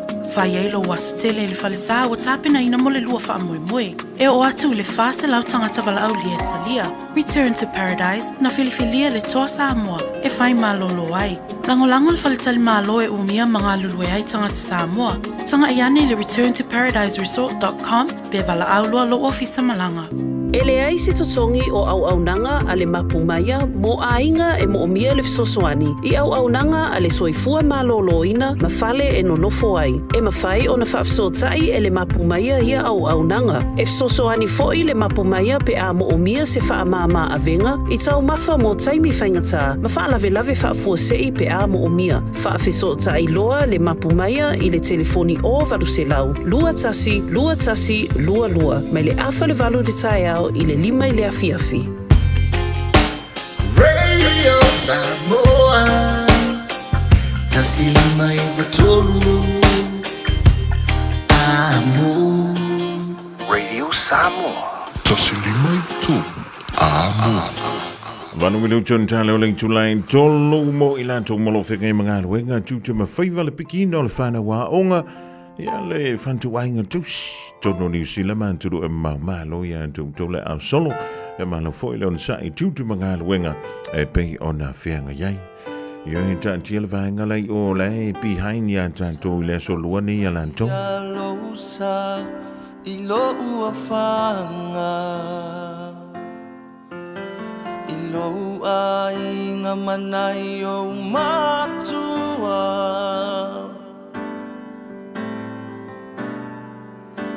Manai tuangane awa olei oi mata na lolo lavatinga I mata ole feanga inga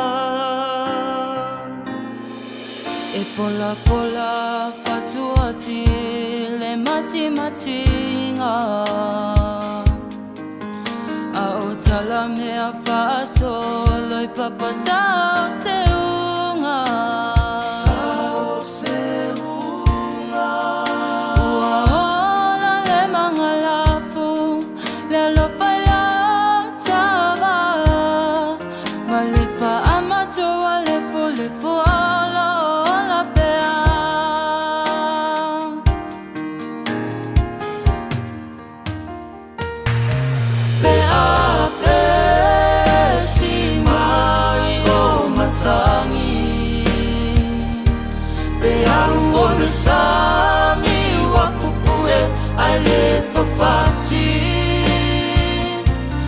Ba'a o mala ia tatanu I o tala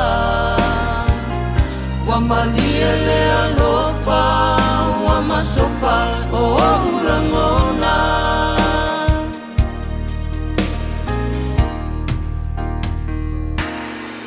E mua mai mase E muli ni lelei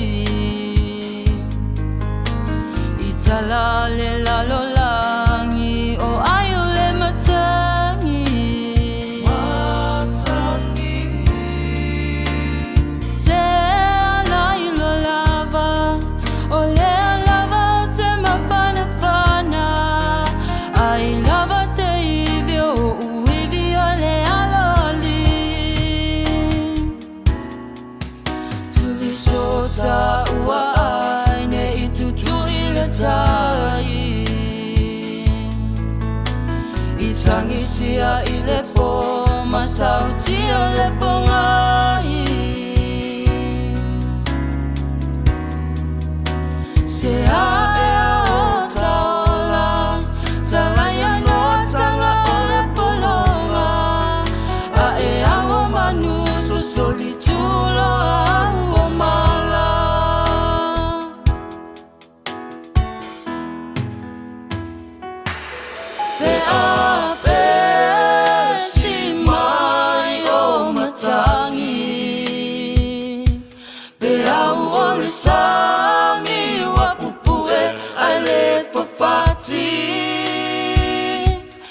Va'a o mala ia tatanu I o tala Wa malia le alofa Ua masofa o ulangona He abe si mai o matangi He au o le sami wa pupue ai le fafati Me va'a o mala ia tatanu I o tala Wa malia le alofa Ua masofa o ulangona Wa malia le alofa Ua masofa o ulangona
Talo falava o talafou le Radio Samoa. Wa yesa fau tuanga watu ina ane le matanga renga o whaamasilonga e whaatatau le Treaty Principles Bill ma watu ina atu le kapeneta. O lea whautuanga wa whautu ina iso o whaatasi ia wha wau pia soa lau purenga de tūranga o eire piri ai le o le toe wha matala widi iri o na manatu au tū. Whai mai de whautuanga manitanga ruenga mai si ofisa na tu wane o lātou sao o le pili leo le a wha lea ngai nei de so tanga i le wā o Māori ma le Crown. Mai reo au sia fo i tūlanga whaatuatuaina ma tangata Māori e pei o na mana o mia i lalo le whea ngainga. Nenei piri o se vaenga o le marienga whai whaatasi a le National ma le Act ma le marienga o le atu ina i ere rangorango pāti o le so whaatasi i lona whai taunga mua se i au ina tu ina atu le komiti whiriwhiria lea lai whai ai le iroilonga e ono masina. O mai ona whai noa le National ma le New Zealand First la tau te le langolango ina le piri le i tua atu o vaenga e pe o na marire iai ia mai le langolango ina foi le whaia o se referendum. O le ai suinga i kesi mano fuanga i le malai wa lele i au kirani i le vaenga o whainga malanga wha malo le International Check-in Systems o le a sui ai counters i self-service kiosk no winga o le atu i nai masini e wha o ngai le tangata malanga la vaia e wha i roa ia na pepa ma wha maumaunga tau whainga malanga wha pe foi mara vaenga e ave i ai ato. O le amatanga o le tau mawhanawhana le ufuafua a mata i le swinga, wha o ngā ai whainga wha o na pōne i e wawe ai foi, le wha o ngā soronga e pe o na saunua ai se so upu o na marai whaane le ripoti. O na winga e mawhai na check-in ai pāsese a source company waalele i le teimi e tasi, ma o le ai pera au whainga ruenga e so soani pe a mana mia. Tau sanga ina le onu sa i o pāsese a o whaatino i a swinga, i a mawhai na whaane rei a tidi ai foi lea au nanga. E solo atoa le whalepui le whaasalanga o se ri mai Taranaki le na Yesu sunu le flat sa nofu ai malana wota mai tai a o iei tutonu le tamai tai tau mia i se whaamalu. Le Radio New Zealand o lo whaedo ai e te tau na turi le se furu fitu tau sanga i le whalepui whato anga waa mo le palola. O le tamai tai wa mariu Emma Field e luas furu tasi tau sanga na mariu wai le no fuanga na mu a o le rii wala wina le unga o Lee Matthew Beer na tūra i whaamsinonga maurunga i New Plymouth i le aso mo le lawina o lona whaasaranga. O le rua awherua sururua na tupo i le whaarame, whai mai le ripote o whaawo peo na whaeroa bia na te reta ina rei unga le whaamsinonga ai tū mau pēra na mau ele o ia na whaatino ina le solo tū la whono. Peita iwa mai o na whaamaunia morianga o le whasio tangata i le wasenga o whaatonu o le whaamsinonga ma o whaeroa i le so na lato whai unga. O le whale olohau pito te leo le kei mātu o li putio le atatalaina i au kirani i le lua awhelua sfuruono. Wanginga i ripote le One News o le whale oloha o le awhatuina i Westgate mai ono awhe fitu lau square mitalo na te le i le nofanga le Maki Place Retail Centre i Westgate. O le kei mātau pito te le i New Zealand, te le atu nei lo le whale oloha i Manukau. Ma o whailosa saunuanga le ofisa siri o le kei māti au stadia ma New Zealand, John Qualdieri, o le tatalaino a sea whale uloa o le whaamauninga leo le sootanga malosi a le kei mat ma le au whaatau i New Zealand e meise i se teimi o loo whenga iei tangata ma le siitanga i le tau o le soifuanga o le mawani o loa le lei i se tau mawalalo e tau a tele le au whaatau. Pai roa siria ma le lua se lau fast food wa no whenga ruenga o le amawai ia ma le whale ulolo na luas food varu leo le company o le atatalaina i New Zealand nei. Ma le tala muli, tua tasi lava o whaamneina i le se fitu miliona o le whaelonga mo le Powerball, ma vea i fo i o le isi milionea le atunu. O le whaamtalanga me le New Zealand Herald, le o malo e mai au kirani, sa whaatauna na pepa i le mai loto, manu malo fo i le fitu tasi afe whase lau duas furuiva, o le whaelonga mo le loto, le eto o se furu tolu isi o whaamanuieina i fo i. O le strike 4 wo atu i le tasi tesi ma le tasi miliona mo le se i le poa na nei ia a ua whaeroa mai le ofisa le loto whaamneina le tangata to tasi i le se fitu miliona talang. Tala ia a le Radio Samoa mo le nei fo iasi. Ua mawhai an au ina atu le tala o le tau Iaso Taitasi ona o le langolango mai a le Pacific Finance Limited. Telefoni o Valselau fitu whawha lua fitu. Le nangwa e whafunga i se whapopongana o tātou tala i vai whanua e peo na funga da antu mtapareina e le whaletua i a Miriama la toa pomare. Moses i whapoponga i leng tulai tolu i lea waulia tai au. Mo timidei ala venga nei la tātou talo la tau. Langa ian tulpoa na ni male so an tai au le whamala official wa i tau i tūmau pia. Ia le langi le lei o le tau le rei a waulia nga ian tu i le poa na nei. Angi ma lumai sa vili mali tui sau te si sifo. Feo lolo langa ian tu i le fiafi. O le malulu i le poa na nei e fitu tikeri ma e ngoto le la i le iwa midute e te ai le ono i le fiafiana nei. O le venga mola so an tai au e o so ane le la i le lusful fami du te ai le ono i le tai au e langi le lei le tau pita i a woa e le anga iantu i teimi o le a wauli angi ma luma i fwoi savili mai teimi o le a wauli a tai au o le tulanga nai pio i winga o le tau le nganta mo le afia fidei ia misela vranga iantu i le poa na rima la so an tai au. Well, o le tautua le Pacific Finance ino donga tupe mo so se wha moe e pe o maliu wha i puiponga a so wha nau whainga malolonga ma so se wha le manawe. Ai misela toi fui atu wha nau i lea onga. A palai nei loi le pacificfinance.co.nz pe wala au le ovalu se lau fitu wha lua lua fitu. E talo sanga sau nonga tupe i le vau le lima se lau ma le lua se fulu a whetala. E lua miru te whatali e lau tau sanga online. Ai tasile i tūlai whatali e se tali. E ia inga whaapitoa. Walau lo le Pacific Finance Limited i le ovalu se lau fitu wha lua lua fitu. Ovalu se lau fitu wha lua lua fitu. Baby, lobaki! Hey, hey! Oh!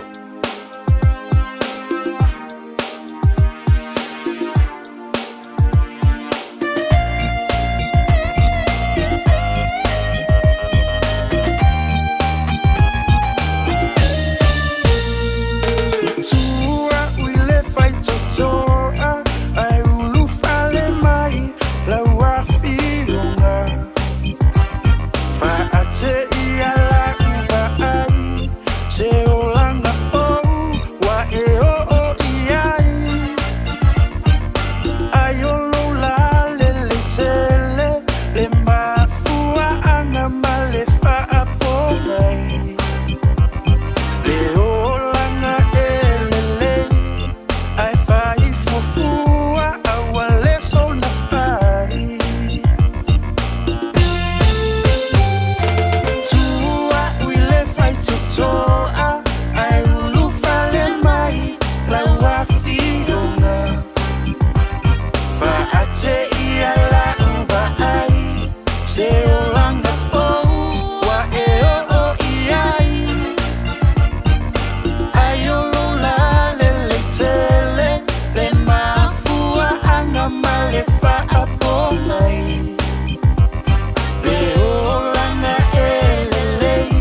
taxi down fa tu tua ia le va ia malala so le di vai ngola woli to langi vai le de la malangi da ua se fulu mo le tasi minuto te ene ia le tu line tolu le tu ala radio Samoa tasi lima eva tolu a monto eva tala fa tu le di vai ngola so malau mai mo fo i le tatu tua maloi matua e la ngante leo abta wale nanga ia tu piki mai le fana wa onga le tua ia onga i le ia o le mantongo fio le solulu talo to mai tua mai o to ya mai le onga sa e la onga le le o dinga le ia join fa mo lu fu spa tono le ta vale tono le fale sui le lava onga fa so koma fa so me ai sa mai le fa poponga o le porkalame o fa ngoina o le tuli matanga Fatasi mail for the tua ia na tasha va lu o le sasia ai o le so o le na amatali ai le finanga ele va le o le sa ave ma presidente America le o Donald Trump ya ma le sui presidente America lo ia le temilide le tomaitai ia Kamala Harris ya before ona ia le tulanga o le sa ilia le ia po le fia le ali lifa ia fidanga lo le au pa lo tai tonu America pe a tanto o le masino november ile tu sangalde ya o le fa ya ile fa nga pa lo tele America e sa ile ai ya po ai o le to lua le o le a avi ya ile fa tu tuanga ale to tele o tanganta America o le temi mo le nei ua filo ya ia le li o Donald Trump ya ma le to tai ya Kamala Harris i to tonu o fina nga nei pe ona fa nga solo ile so o le nei polo kalame o lo whaia lea i lano o le taita inga le ABC News. Ia ma o lo mawhaiona e mai mo iai e lunga o le TVNZ Plus. Ia e peona amatalia maile le tala tasi lau le nei. I se palota taluai nei i lunga o upenga te whailang. O lo o ta ua mai ai. O lo o sili la i ti level fia o tangata. Ele sui presidente ia Harris. Ia ai tulua ati ele sa ave mo presidente o America. O tonu la o le camp le li o Donald Trump. O lo o whaapelea o na iai tonu. Ia se tasi fo i o alo e whaasino ia Samoa. Na sui fo ande le tonu o America a toa i fo i Hawaii. Ia e taule nei tamaitai. I se tasi fo i o polo fesa i tonu o Samoa. Lea sa whaapelea o na ta uai le mawai o lona soifua. Ina ua tupu ai se wha lave i le amatanga e o le reia tausanga e pe o na iei tono le tātu. O taro o le tamaitai sua whai a Tulsi Gabbard o lea o lo iei tonu o le debate team. Ia ale sa avea mo presidente. E le ilevantu nei o na ia whai loa i lunga o penga ta whai langi whaimai. O le tamaitai le nei su presidente o America o lo iei nei o Harris. O le sa whaiana le sona fo i e pe o stanganta o le la alu e sau sian tifanga. Ia po acting classes. E oi, o lana whamatalanga nai pe o na tuina. I lunga o le social media le o le X. Ia po o le vaenga le sa ta ua mo o le Twitter. Ia mai to tele tangata. Ua lan tau fia i le whamatalanga le nei ia tamaitai. Ia, o ia le sa tu e tambo mo ma Donald Trump. I le teimi mua le na manu malo ma ia le li o Donald Trump. Ma avea i ma presidente o America talwai ne ia li manu malo ma ia le li o Joe Biden. Ia, o lana whaamtalanga la da whamat. O le ngakarangi o Harris. O le ala a actor to love. Malu antu ai lava. I tu tonu o le whainga palo te tele America. E pe ona sauni atu. Iai.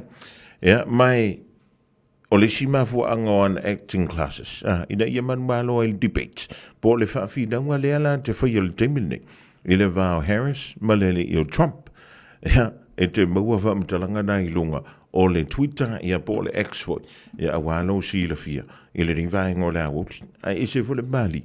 O whinanga mene o teitai. I polo kiki, ale malo tele o America. Whai mea alofa i a inga maua i Samoa, e ala i whaatawina o se hotel ta alofa voucher. E mawhai o na whaongaina mo aso ta ua whailongaina. E pe o aso whanau, whaipoiponga, pe whai malolonga mo ta whawhawai whaiungo vai aso. Whaatau e oi New Zealand nei, ai piki elo a inga i Samoa. Tanga i ane i le pacific40.com/hotel. Ma whaatau nei loa. Pe vala au i le o lua tasi, o valu tolu tolu, lua lua lua tolu. O lua tasi, o valu tolu tolu, lua lua lua tolu.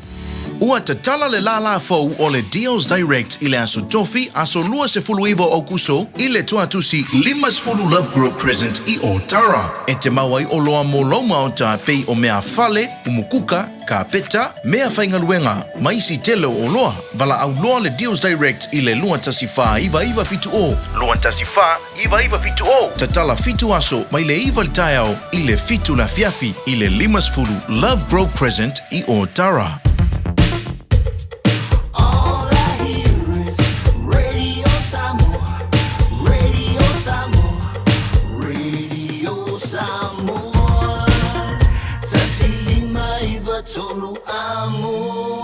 Radio Samoa, kasilima i wakuru amo. O leo sifulu ono minuto te nele Julai tolu whaatasi mele sunga ia Prince o le tutua. Maleo danga lea ale kasa beat and appliance style of a Prince o amayoe. Talo falawa uso manuia whawhetai. Ua maioe Samoa. Yeah, manuia whawhetai. What a beautiful day it is today, Prince. Unfortunately, it's very, very cold outside, eh?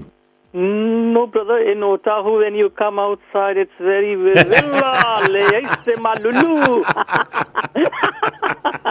It must be the air within Casa Beds and Appliances. I've started to feel the hot already. The summer. Hey, that's fantastic, Prince. So hit us. What is your first special for today, please? All right, brother. Thank you so much, for having me on the show, and would like to start with our first Vivilla special for the Radio Samoa listeners. So the first special for this week is a phone special. That's always our latest, the most special on the Radio Samoa. So it's a latest Apple iPhone 15 Pro Max. So the customers who are looking to buy a phone, they can come and we can help them to get it on the weekly payment. So it's the latest Apple iPhone 15 Pro Max or the Samsung S24 Ultra, both the big screen, the top model of the Samsung and the iPhone and the latest ones. And when you get this phone, you will also get the wireless buds, and the price is only $26 per week. Lua onutala wa yaso. And we can program you the Samoan Bible to Sipaya and on any of this phone when you buy it from Casa Beds and Appliances. That's awesome. Prince Olafap tomo mo pe ona fa fonga tu ye. Olo ye tanto telefoni fe avia. Telefoni fo wauling tu ainga on the Apple iPhone 15 Pro Max pe fili oi. Il Samsung S24 Ultra. El wantoi lama tanto wireless buds ye po me tu telinga te fa long. Ja, nou, Leon, loos voor ono tala ilwe yaso, lua ono tala ilwe yaso fili oi I telefoni dai lua. E ma fai fo de tu ye tono lau telefoni fo wale ya le tusipa ia ile ngangana Samoa. Second special for this week, Prince. Lua Fapitoa, it's a TV combo deal, and that's a Samsung 65-inch 4K ultra high definition Smart TV, Atamai TV, and the 65-inch.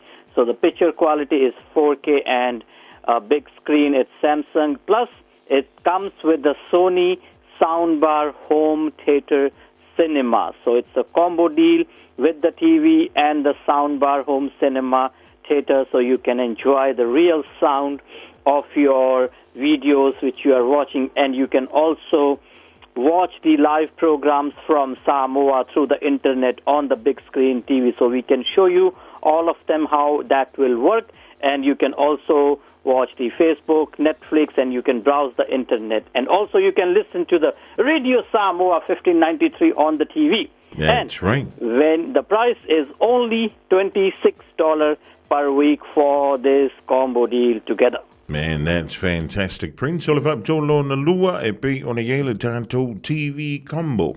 Leila TV Samsung Onnos Fulmalima Inisilona Lautele 4K UHD Smart TV L1 Mona speaker. Yep, the Sony Soundbars Home Cinema. Tamalepi mana volenti fanga pe fa longo fu lele ilunga ola TV da mona speaker en veole mai mo mai lunga to on Radio Samoa YouTube male Facebook ya anto ai fu man tanto wanta mai le Netflix en veole anga ye lunga ole upenga ta fa ilangi mai mo mai fa fu mai le radio Samoa tele ba no ai nisi o polo kalame fe on fa yima on al fa na I lunga ina o le silsila tu yai na o le lua se fulu male ono tala il veso lua ono tala il veso e mawaila o se tilda o le TV ono lima inisi le tele ya maona se pikal da so le maka o kia ya o le bano fanga mo el ngikiri masi fa abito tolu Prince. Yep, Fapitoa Tolu is for the bedroom dining combo. That's our for the customers who are looking to upgrade their furniture. So we have got this very, very good deal for them. And it's a wooden pine dining table. So it's a very, very Malosi, strong wood dining table with the 6 chairs. It also comes in the 8 chair, 10 chair, like for the big families. So you can come and check with us, and it comes in 2 colors, the wooden pine color and also comes in the black color. So it's the special one on the combo is wooden pine dining table with 6 chair plus the bed, sleep well, queen size base and with the comfortable pillow top mattress. So it's a combo only for $21 per week. Luatasitala Waiyaso. And when you mention the Radio Samoa, don't forget your mealofa. Man, very, very good, Prince. Fa'abitolo on the top, ole waiele tanto city le. Ya, mo le potu moe, ya, to I fo ima le potu ai. Ole waiele tanto city, ya, no fo ono, mo le lau ai. Ya, ole wooden pine dining table. Ole mtua maloa, ole tanto lau le.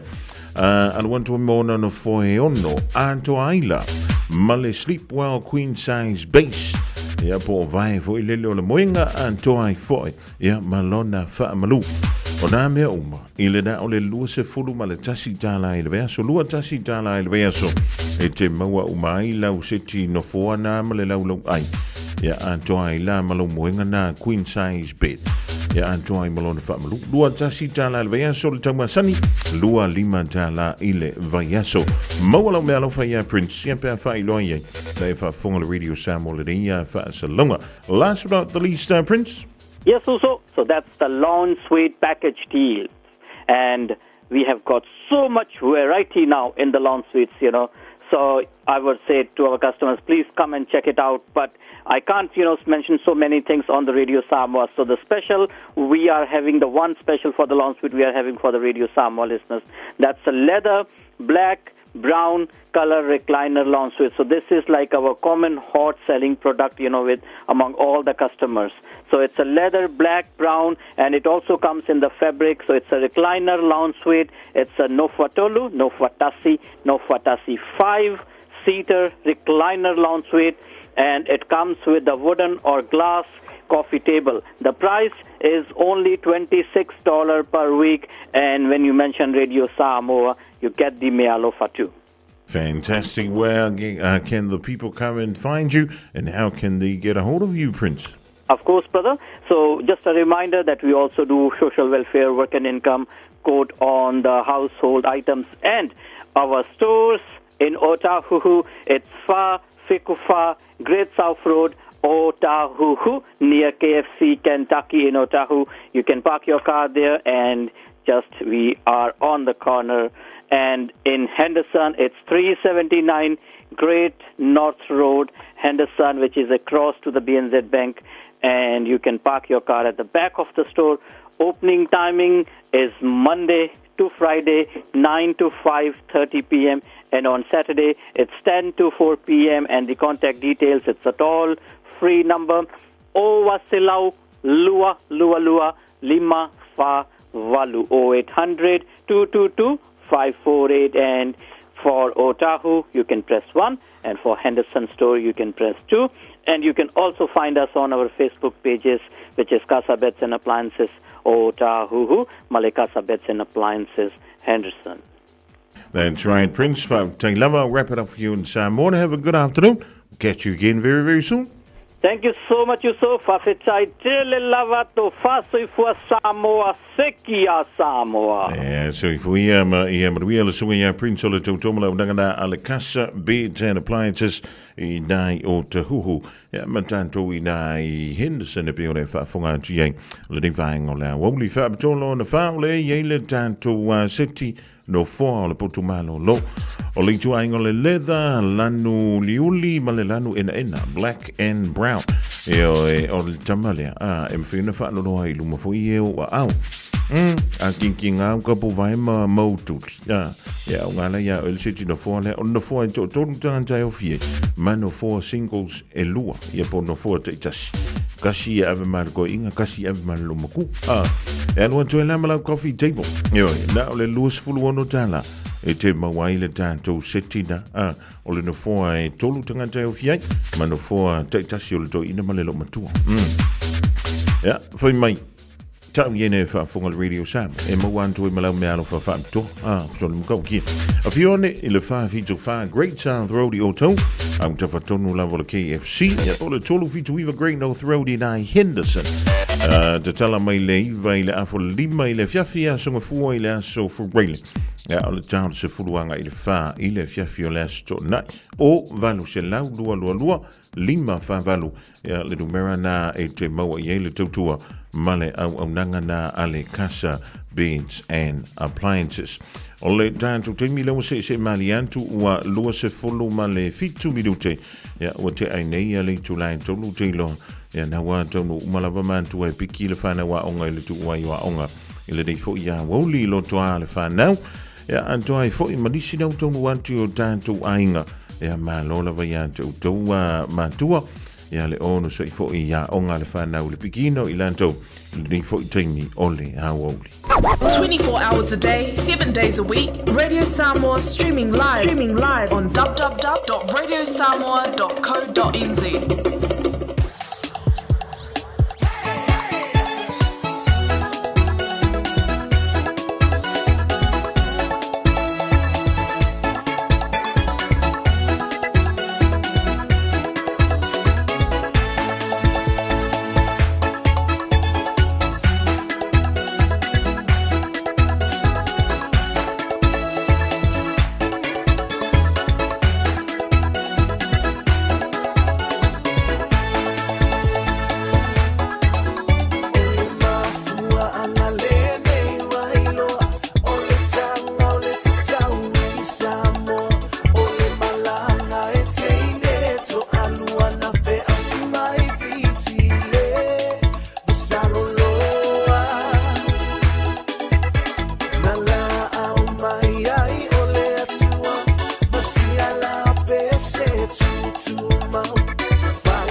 24 hours a day, 7 days a week. Radio Samoa streaming live on www.radiosamoa.co.nz.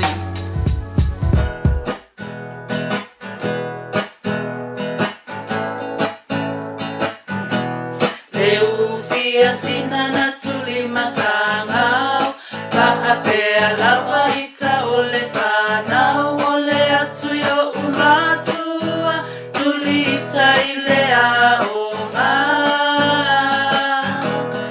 Matua awa ete whaau Ona pau ole kuasa e luluti Matale upenga Aveia pisa molelu Asia etafa asao Atini pao Neolata ua uto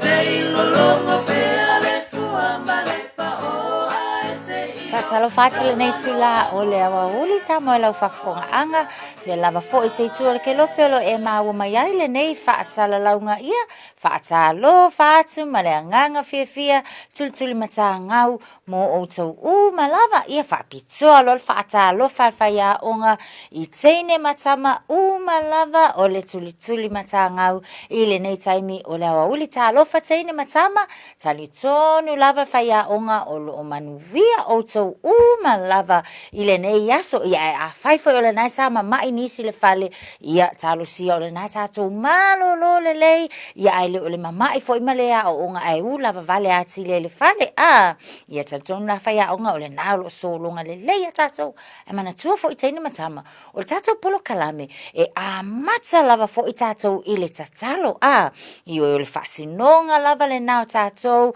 le tau mawhai lava fo tato polo kalame ina ia o ina tato mawha manatu pea ia tato lava e tatau lava o nei loa le teine ma le tama Samoa o lona o langa e tatau lava foi ona whaataua ia lona o langa whaakerisiano po lona o langa whaaleanganga ia o le taimi lale nei o le tātou tatalo e matai fo tātou polo kalame ia teine matama ia manatua la a tātou tatalo ia e mana o mia la le whaahali o winga whaaloalo ia ma e whaalongolongo le lei foi upo le tātou tatalo ina ia mawhai foi ona ho o le isi aso e whai ata mama tina ia lela o tango e whai tātou tatalo pe whai fo ia tina oka lela la a whai lau tatalo ia le lei la ia whaalongo le lei ma file mu ai se whai tātou tatalo tātou wifo ma tatalo Vi ia lava oelo mātou atua I le nei fo'i awa uli. Mātou te whaafeta ia lava laua fio o na o loa lofa ma loanga le lei ia I mātou ma lava. Whaafeta I tele lava Yesu la mātou o whaapele pele I le ola ma le malosi ua e fuai ia I mātou. Mātou fo'i wo mātou au lia le nei aso. Whaafeta I tele lava I loa lofa ia I mātou. Mātou whaafetai foi, o na o le aso le nei wa ato ai foi. Whao pōpoi nisi o tau sanga I lo mātou wola, le atua vi ia lava loa lofa ia I mātou. Mātou whaafetai mō nei o mātou mātua, o mātou a inga, e o lava foi I le tapua inga, a ta mama tina matua, mātou te whaafetai e lava ia te oe, mātou whaafetai le atua le nei aso, I mea malava o tupe, o lava lava, o mea ai, o vai inu, ua e fuai, a wā lava le tau singa o lo mātou wola I le tino nei, ia Yesu la mātou o, mātou te whaafetai ai lava ia te oe. Whaafetai moa onga, mawhai a onga, whesoa soani, I le hao au ina o I mātou. Mātou tatalo I le nei tū la, Yesu whaamole mole, anga le lei teine matama malava. La tau o lo whaalongolongo mai, ia o nisi fo I e whatu a whaalongolongo muli mai, Yesu la mātou o, whaamole mole, whaamanuia ia I la tau, o hai fo I se isi o mai, whaamole mole Yesu la mātou o alofa, te e whaamalolo. Oi seisi o mawhatia ma whaanoa noa, whaamole mole lava, angalelei ma whaamawhanawhana I lātou. Mātou tatalo le nalo mātou atua, pui pui ma lave ai, le ola o whanau a o ngā ma lava, lo lātou ulu whafo, ma lo lātou ulu whale, so tonu o whale a onga, le atua se e angalelei pui pui ia I lātou, whaamanuia le ngaluenga tamama tina, whaamanuia fo I whaia o ngā ma lava, o loo whesoa soani I le hao o ina o teine matama, mātou tatalo le nā, whaamanuia fo I le ala leo le leiti o Samoa, whapena o na mawai le avanoa e mātou te tala noa ai manai whanau. Le atua lo mātou tama ia e whaamanuia, mātou te talo lea e alatu I le sua whapelo Yesu Keriso, lo mātou alii, ma lo mātou whaahola. Amen. Excuse me. Ia, ua mawhatua mai mawhaia o ngā tēne matama. Ia, whamalo, atu matu e whatalo, whatu whaia o ngā ia te oto umalava I le nei I tu la o le auli. Usu whakasi malaka ko pese fo I lele masani lava no usu e whatalo, whai tatou, ia tatou o umalava. Lea whatu a maua mai tatou por kalame a. Talofa lava, o amai oe, manuia whaafetai lava, lele, tēne matama, o amai o tau ile nei fo I awa uli. O lea fo le tātou tali, Oka se leo te tele mai o nei tamaiti manuia whaafeta ese le kou le lei a. Ia ai a whaapea lava o le nai te mai. Ia e mawhai lava fo I ona e tala noa mai ma e tau ia whaia onga. Ia o lea fo I e langona lava le tinga o lo ulu whaafetai whaia onga. Ni o e pe whaapea fo I.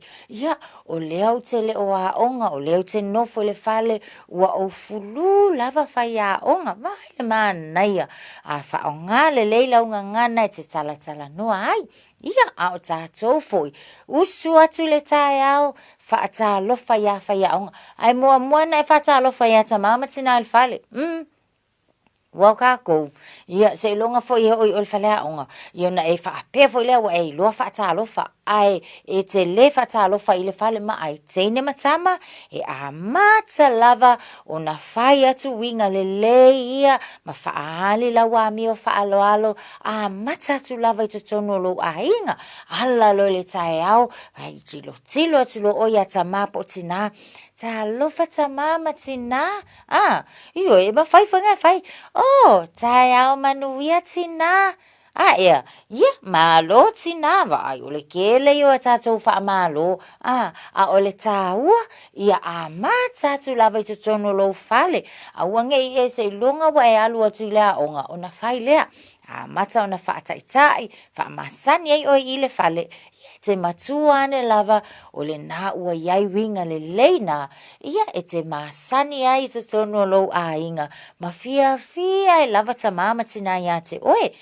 ea teine matama ia o ai lao tātou lea fo I wau lea no nā se whanau ko kiro oka tele yo wafa ia onga le nei fo I aso la wa a toa fo I o leisi wa a toa lo na lua tau sanga ai sau ia la wo sieni wa tole fata usango sieni io ia o si tamoto masi wa tolo na tolo va ai la o to le lo fale na o le tato wo fa pele o Yesu ia tato malava au lesi fato tolo na tau sanga tas ia tasi le tau sanga ia se va ai la o to I le alofa o Yesu maua ia tatou le ola tele ai aso e whao popo le tatou o langa tele matau sanga ia le leila tamaiti mana tua foi la e lena o tatou ia e whapena foi na i o tatou matua e o lava ia ta mama tua matina matua al taimila ne o la uso foi le pese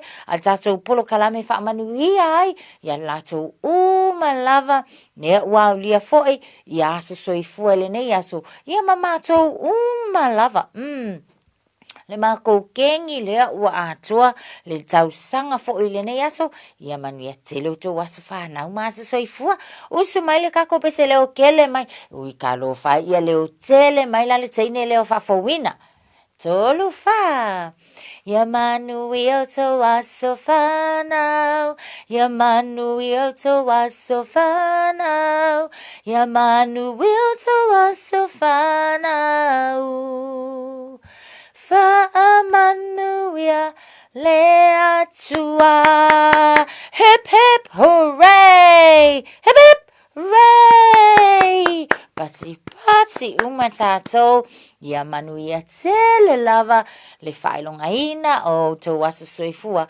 ia maso whanau i le nei fo'i aso teine matama tau te loa na sau foi fai aonga ia maamata tau tusi fai tau o le mangaya ia o le tala le ana isi a wona io e whaatatau ia i lato le taimi e tu o le aonga pe a whaapea la o le aso ti munga ma ai tilo o tau i whafu a o kale au le lei o le nei aso o se aso langi le lei ia whasau tatou upu aso e la mangaya ia e langi le lei oi sau le ese le maanaia ai ale savili oi ia e savili vili nisi taimi ai whaafewhela le whaalongona o lau tino i le pai mai le savili taine matama e talongona le vevela pet oka tai poto tele le taine lea o sulu fai mai sulu ia e manaia le malu e malu le whaalongo i lona tino i le manaia mai o le savili vili le nei as oi sole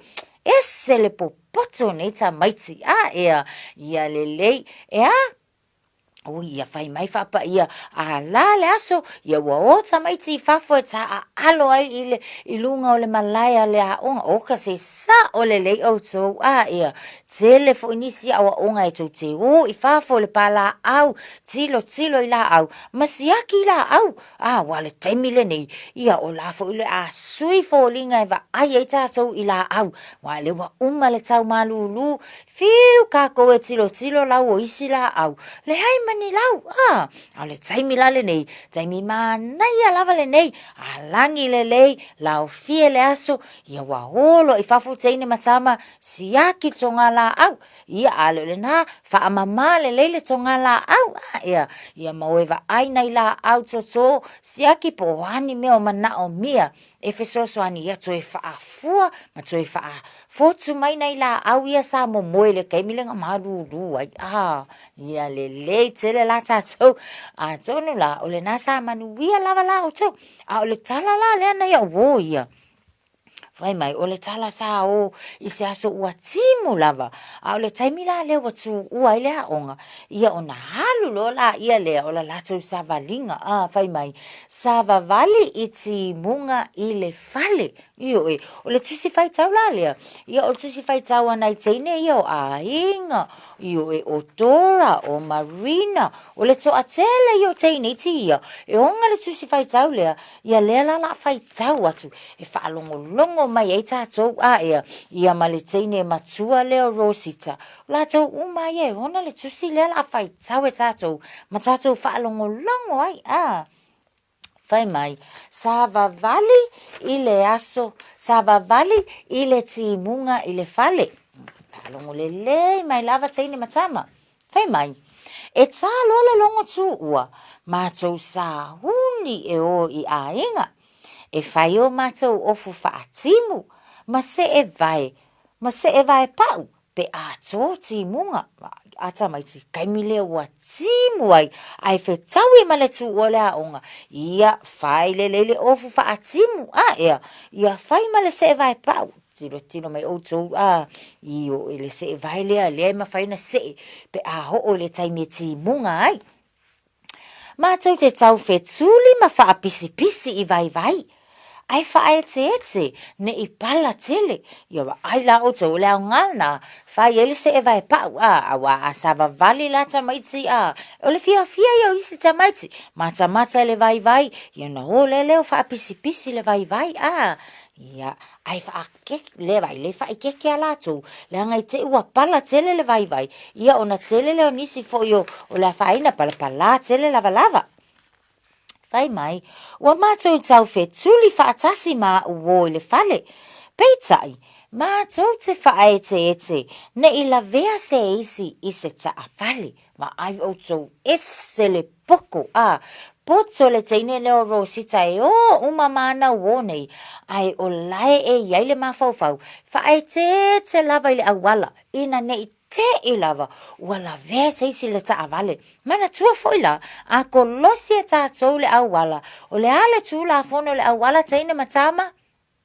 Ma ngaia tu le lei, tilo le tau matau, tilo le anga vale, tilo i luma. Ia, le lei loa, lei se taa vale. Ia ona sa vale loa lea, e sa vale la o e mata alo i lunga le awala. Ia ele ai, ia, o se le popoko ngei ka maiki, ia lewa wala au mai mata wha mai ele ai, sa vale wha tele vave, rono winga, e koke sa vale tele vave i leisi pizzo, ai le toi o mai se taa vale, teine matama, ia le lei, fai mai. Wa, tili ona hangi maa losi le matangi, wa mātou la lafi loa i lalo o la au, e peini manu lele. Ai tamaiti o tau le mwhaina i loa mai. O kawa ile maanga ia le wonofo lele i lalo le la au lea. Whaatali ele timu se i tau male timu.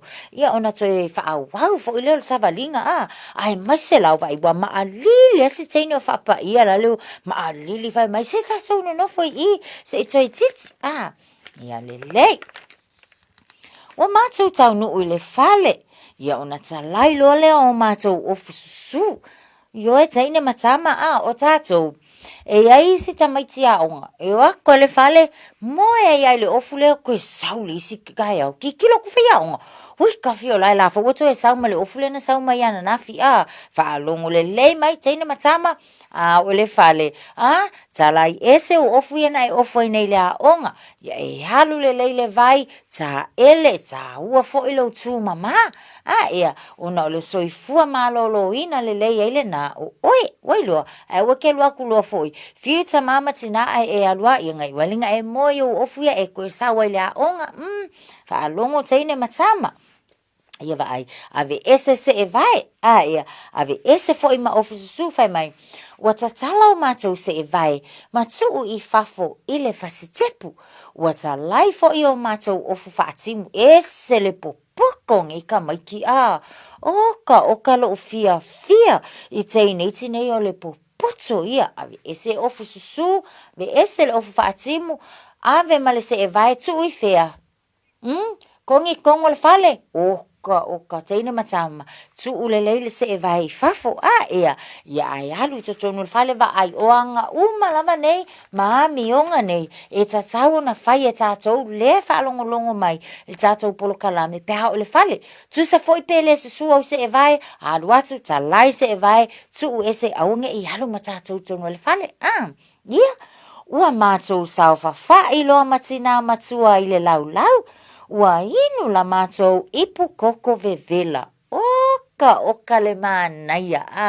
Tau nuu atu le fale, ia o lai whaatali mai tina matua i ano ama, whai mai ma le ipu koko, oka le mānaia. Ali teine matama, ia, o le tātou tala le nā, lea fo isa whai tau atu le nei awa uli, ia mō tātou uma lava, o iai le so nao ngā mō tātou, ina ia tau sisia tātou, ia awa fo ia le saunga le mūlunga le ala tele, ia ma le tūlanga le o le tū mamao tātou ia so uma, teine matama. O le tātou tala noanga lana, ma le tātou polo kalame, ile nei foi awa huli, tātou toi o mai foi le isi aso, toi fai tau foi, pole a foi se isi a tātou tala, ma se isi foi a tātou whangongo, mani a tātou wawa onga o le ama wai, ai mole nei awa huli, alo fatele atu fai a onga, mo o tau malava, ia manuia tele, le nei aso tō whasei fuata maiti. Radio Samoa. Taslima iwatolu. Amo.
Ali na le sunga ya puni le divang o le a woli e bula di foi taimi o le fiafi Bala pese o whangoina mo onga o lo nganga stasio whatunga tua i le puni ana vaa toi langi na mai le sunga ya puni le divang o le fiafi Tolu antu le polokalame le whanau wa whangoina o le tuli mo tangau pe ona tuma futai mo le valtua i ana tasha va e lua o le sa sia se yo lia i le vai sfoilo na solua ona tui mo fui leo se si fa o ponga samoai ya o le tolunga fui dao le tautua mo oi le reia wauli o le aso lulu nei o le aso se fulu ma le tasi o le rimasino si tema a whaiwa e sa ngana o le tautamali i le tātou mafutanga po toa le tautai e tele e le temi e sasi e lan ai teite antu le tualo sui formula bantu wala whiloa e le se fulu lua o le awauli a tai o le polkalame awauli mafufonga mua sa ni mai le sa o le fionga ia le antaua po o pesta sa vea He malasunga ya Isaac Paunga tau te mafuta si o lisa teimi o le poa ana nei. A lofa te le antu manuia la singa o tutoe. O whainga malo longa o le riaso. Peiloa iai le lofa o le tua soifua. Le i whainga tā. O nei a wha atu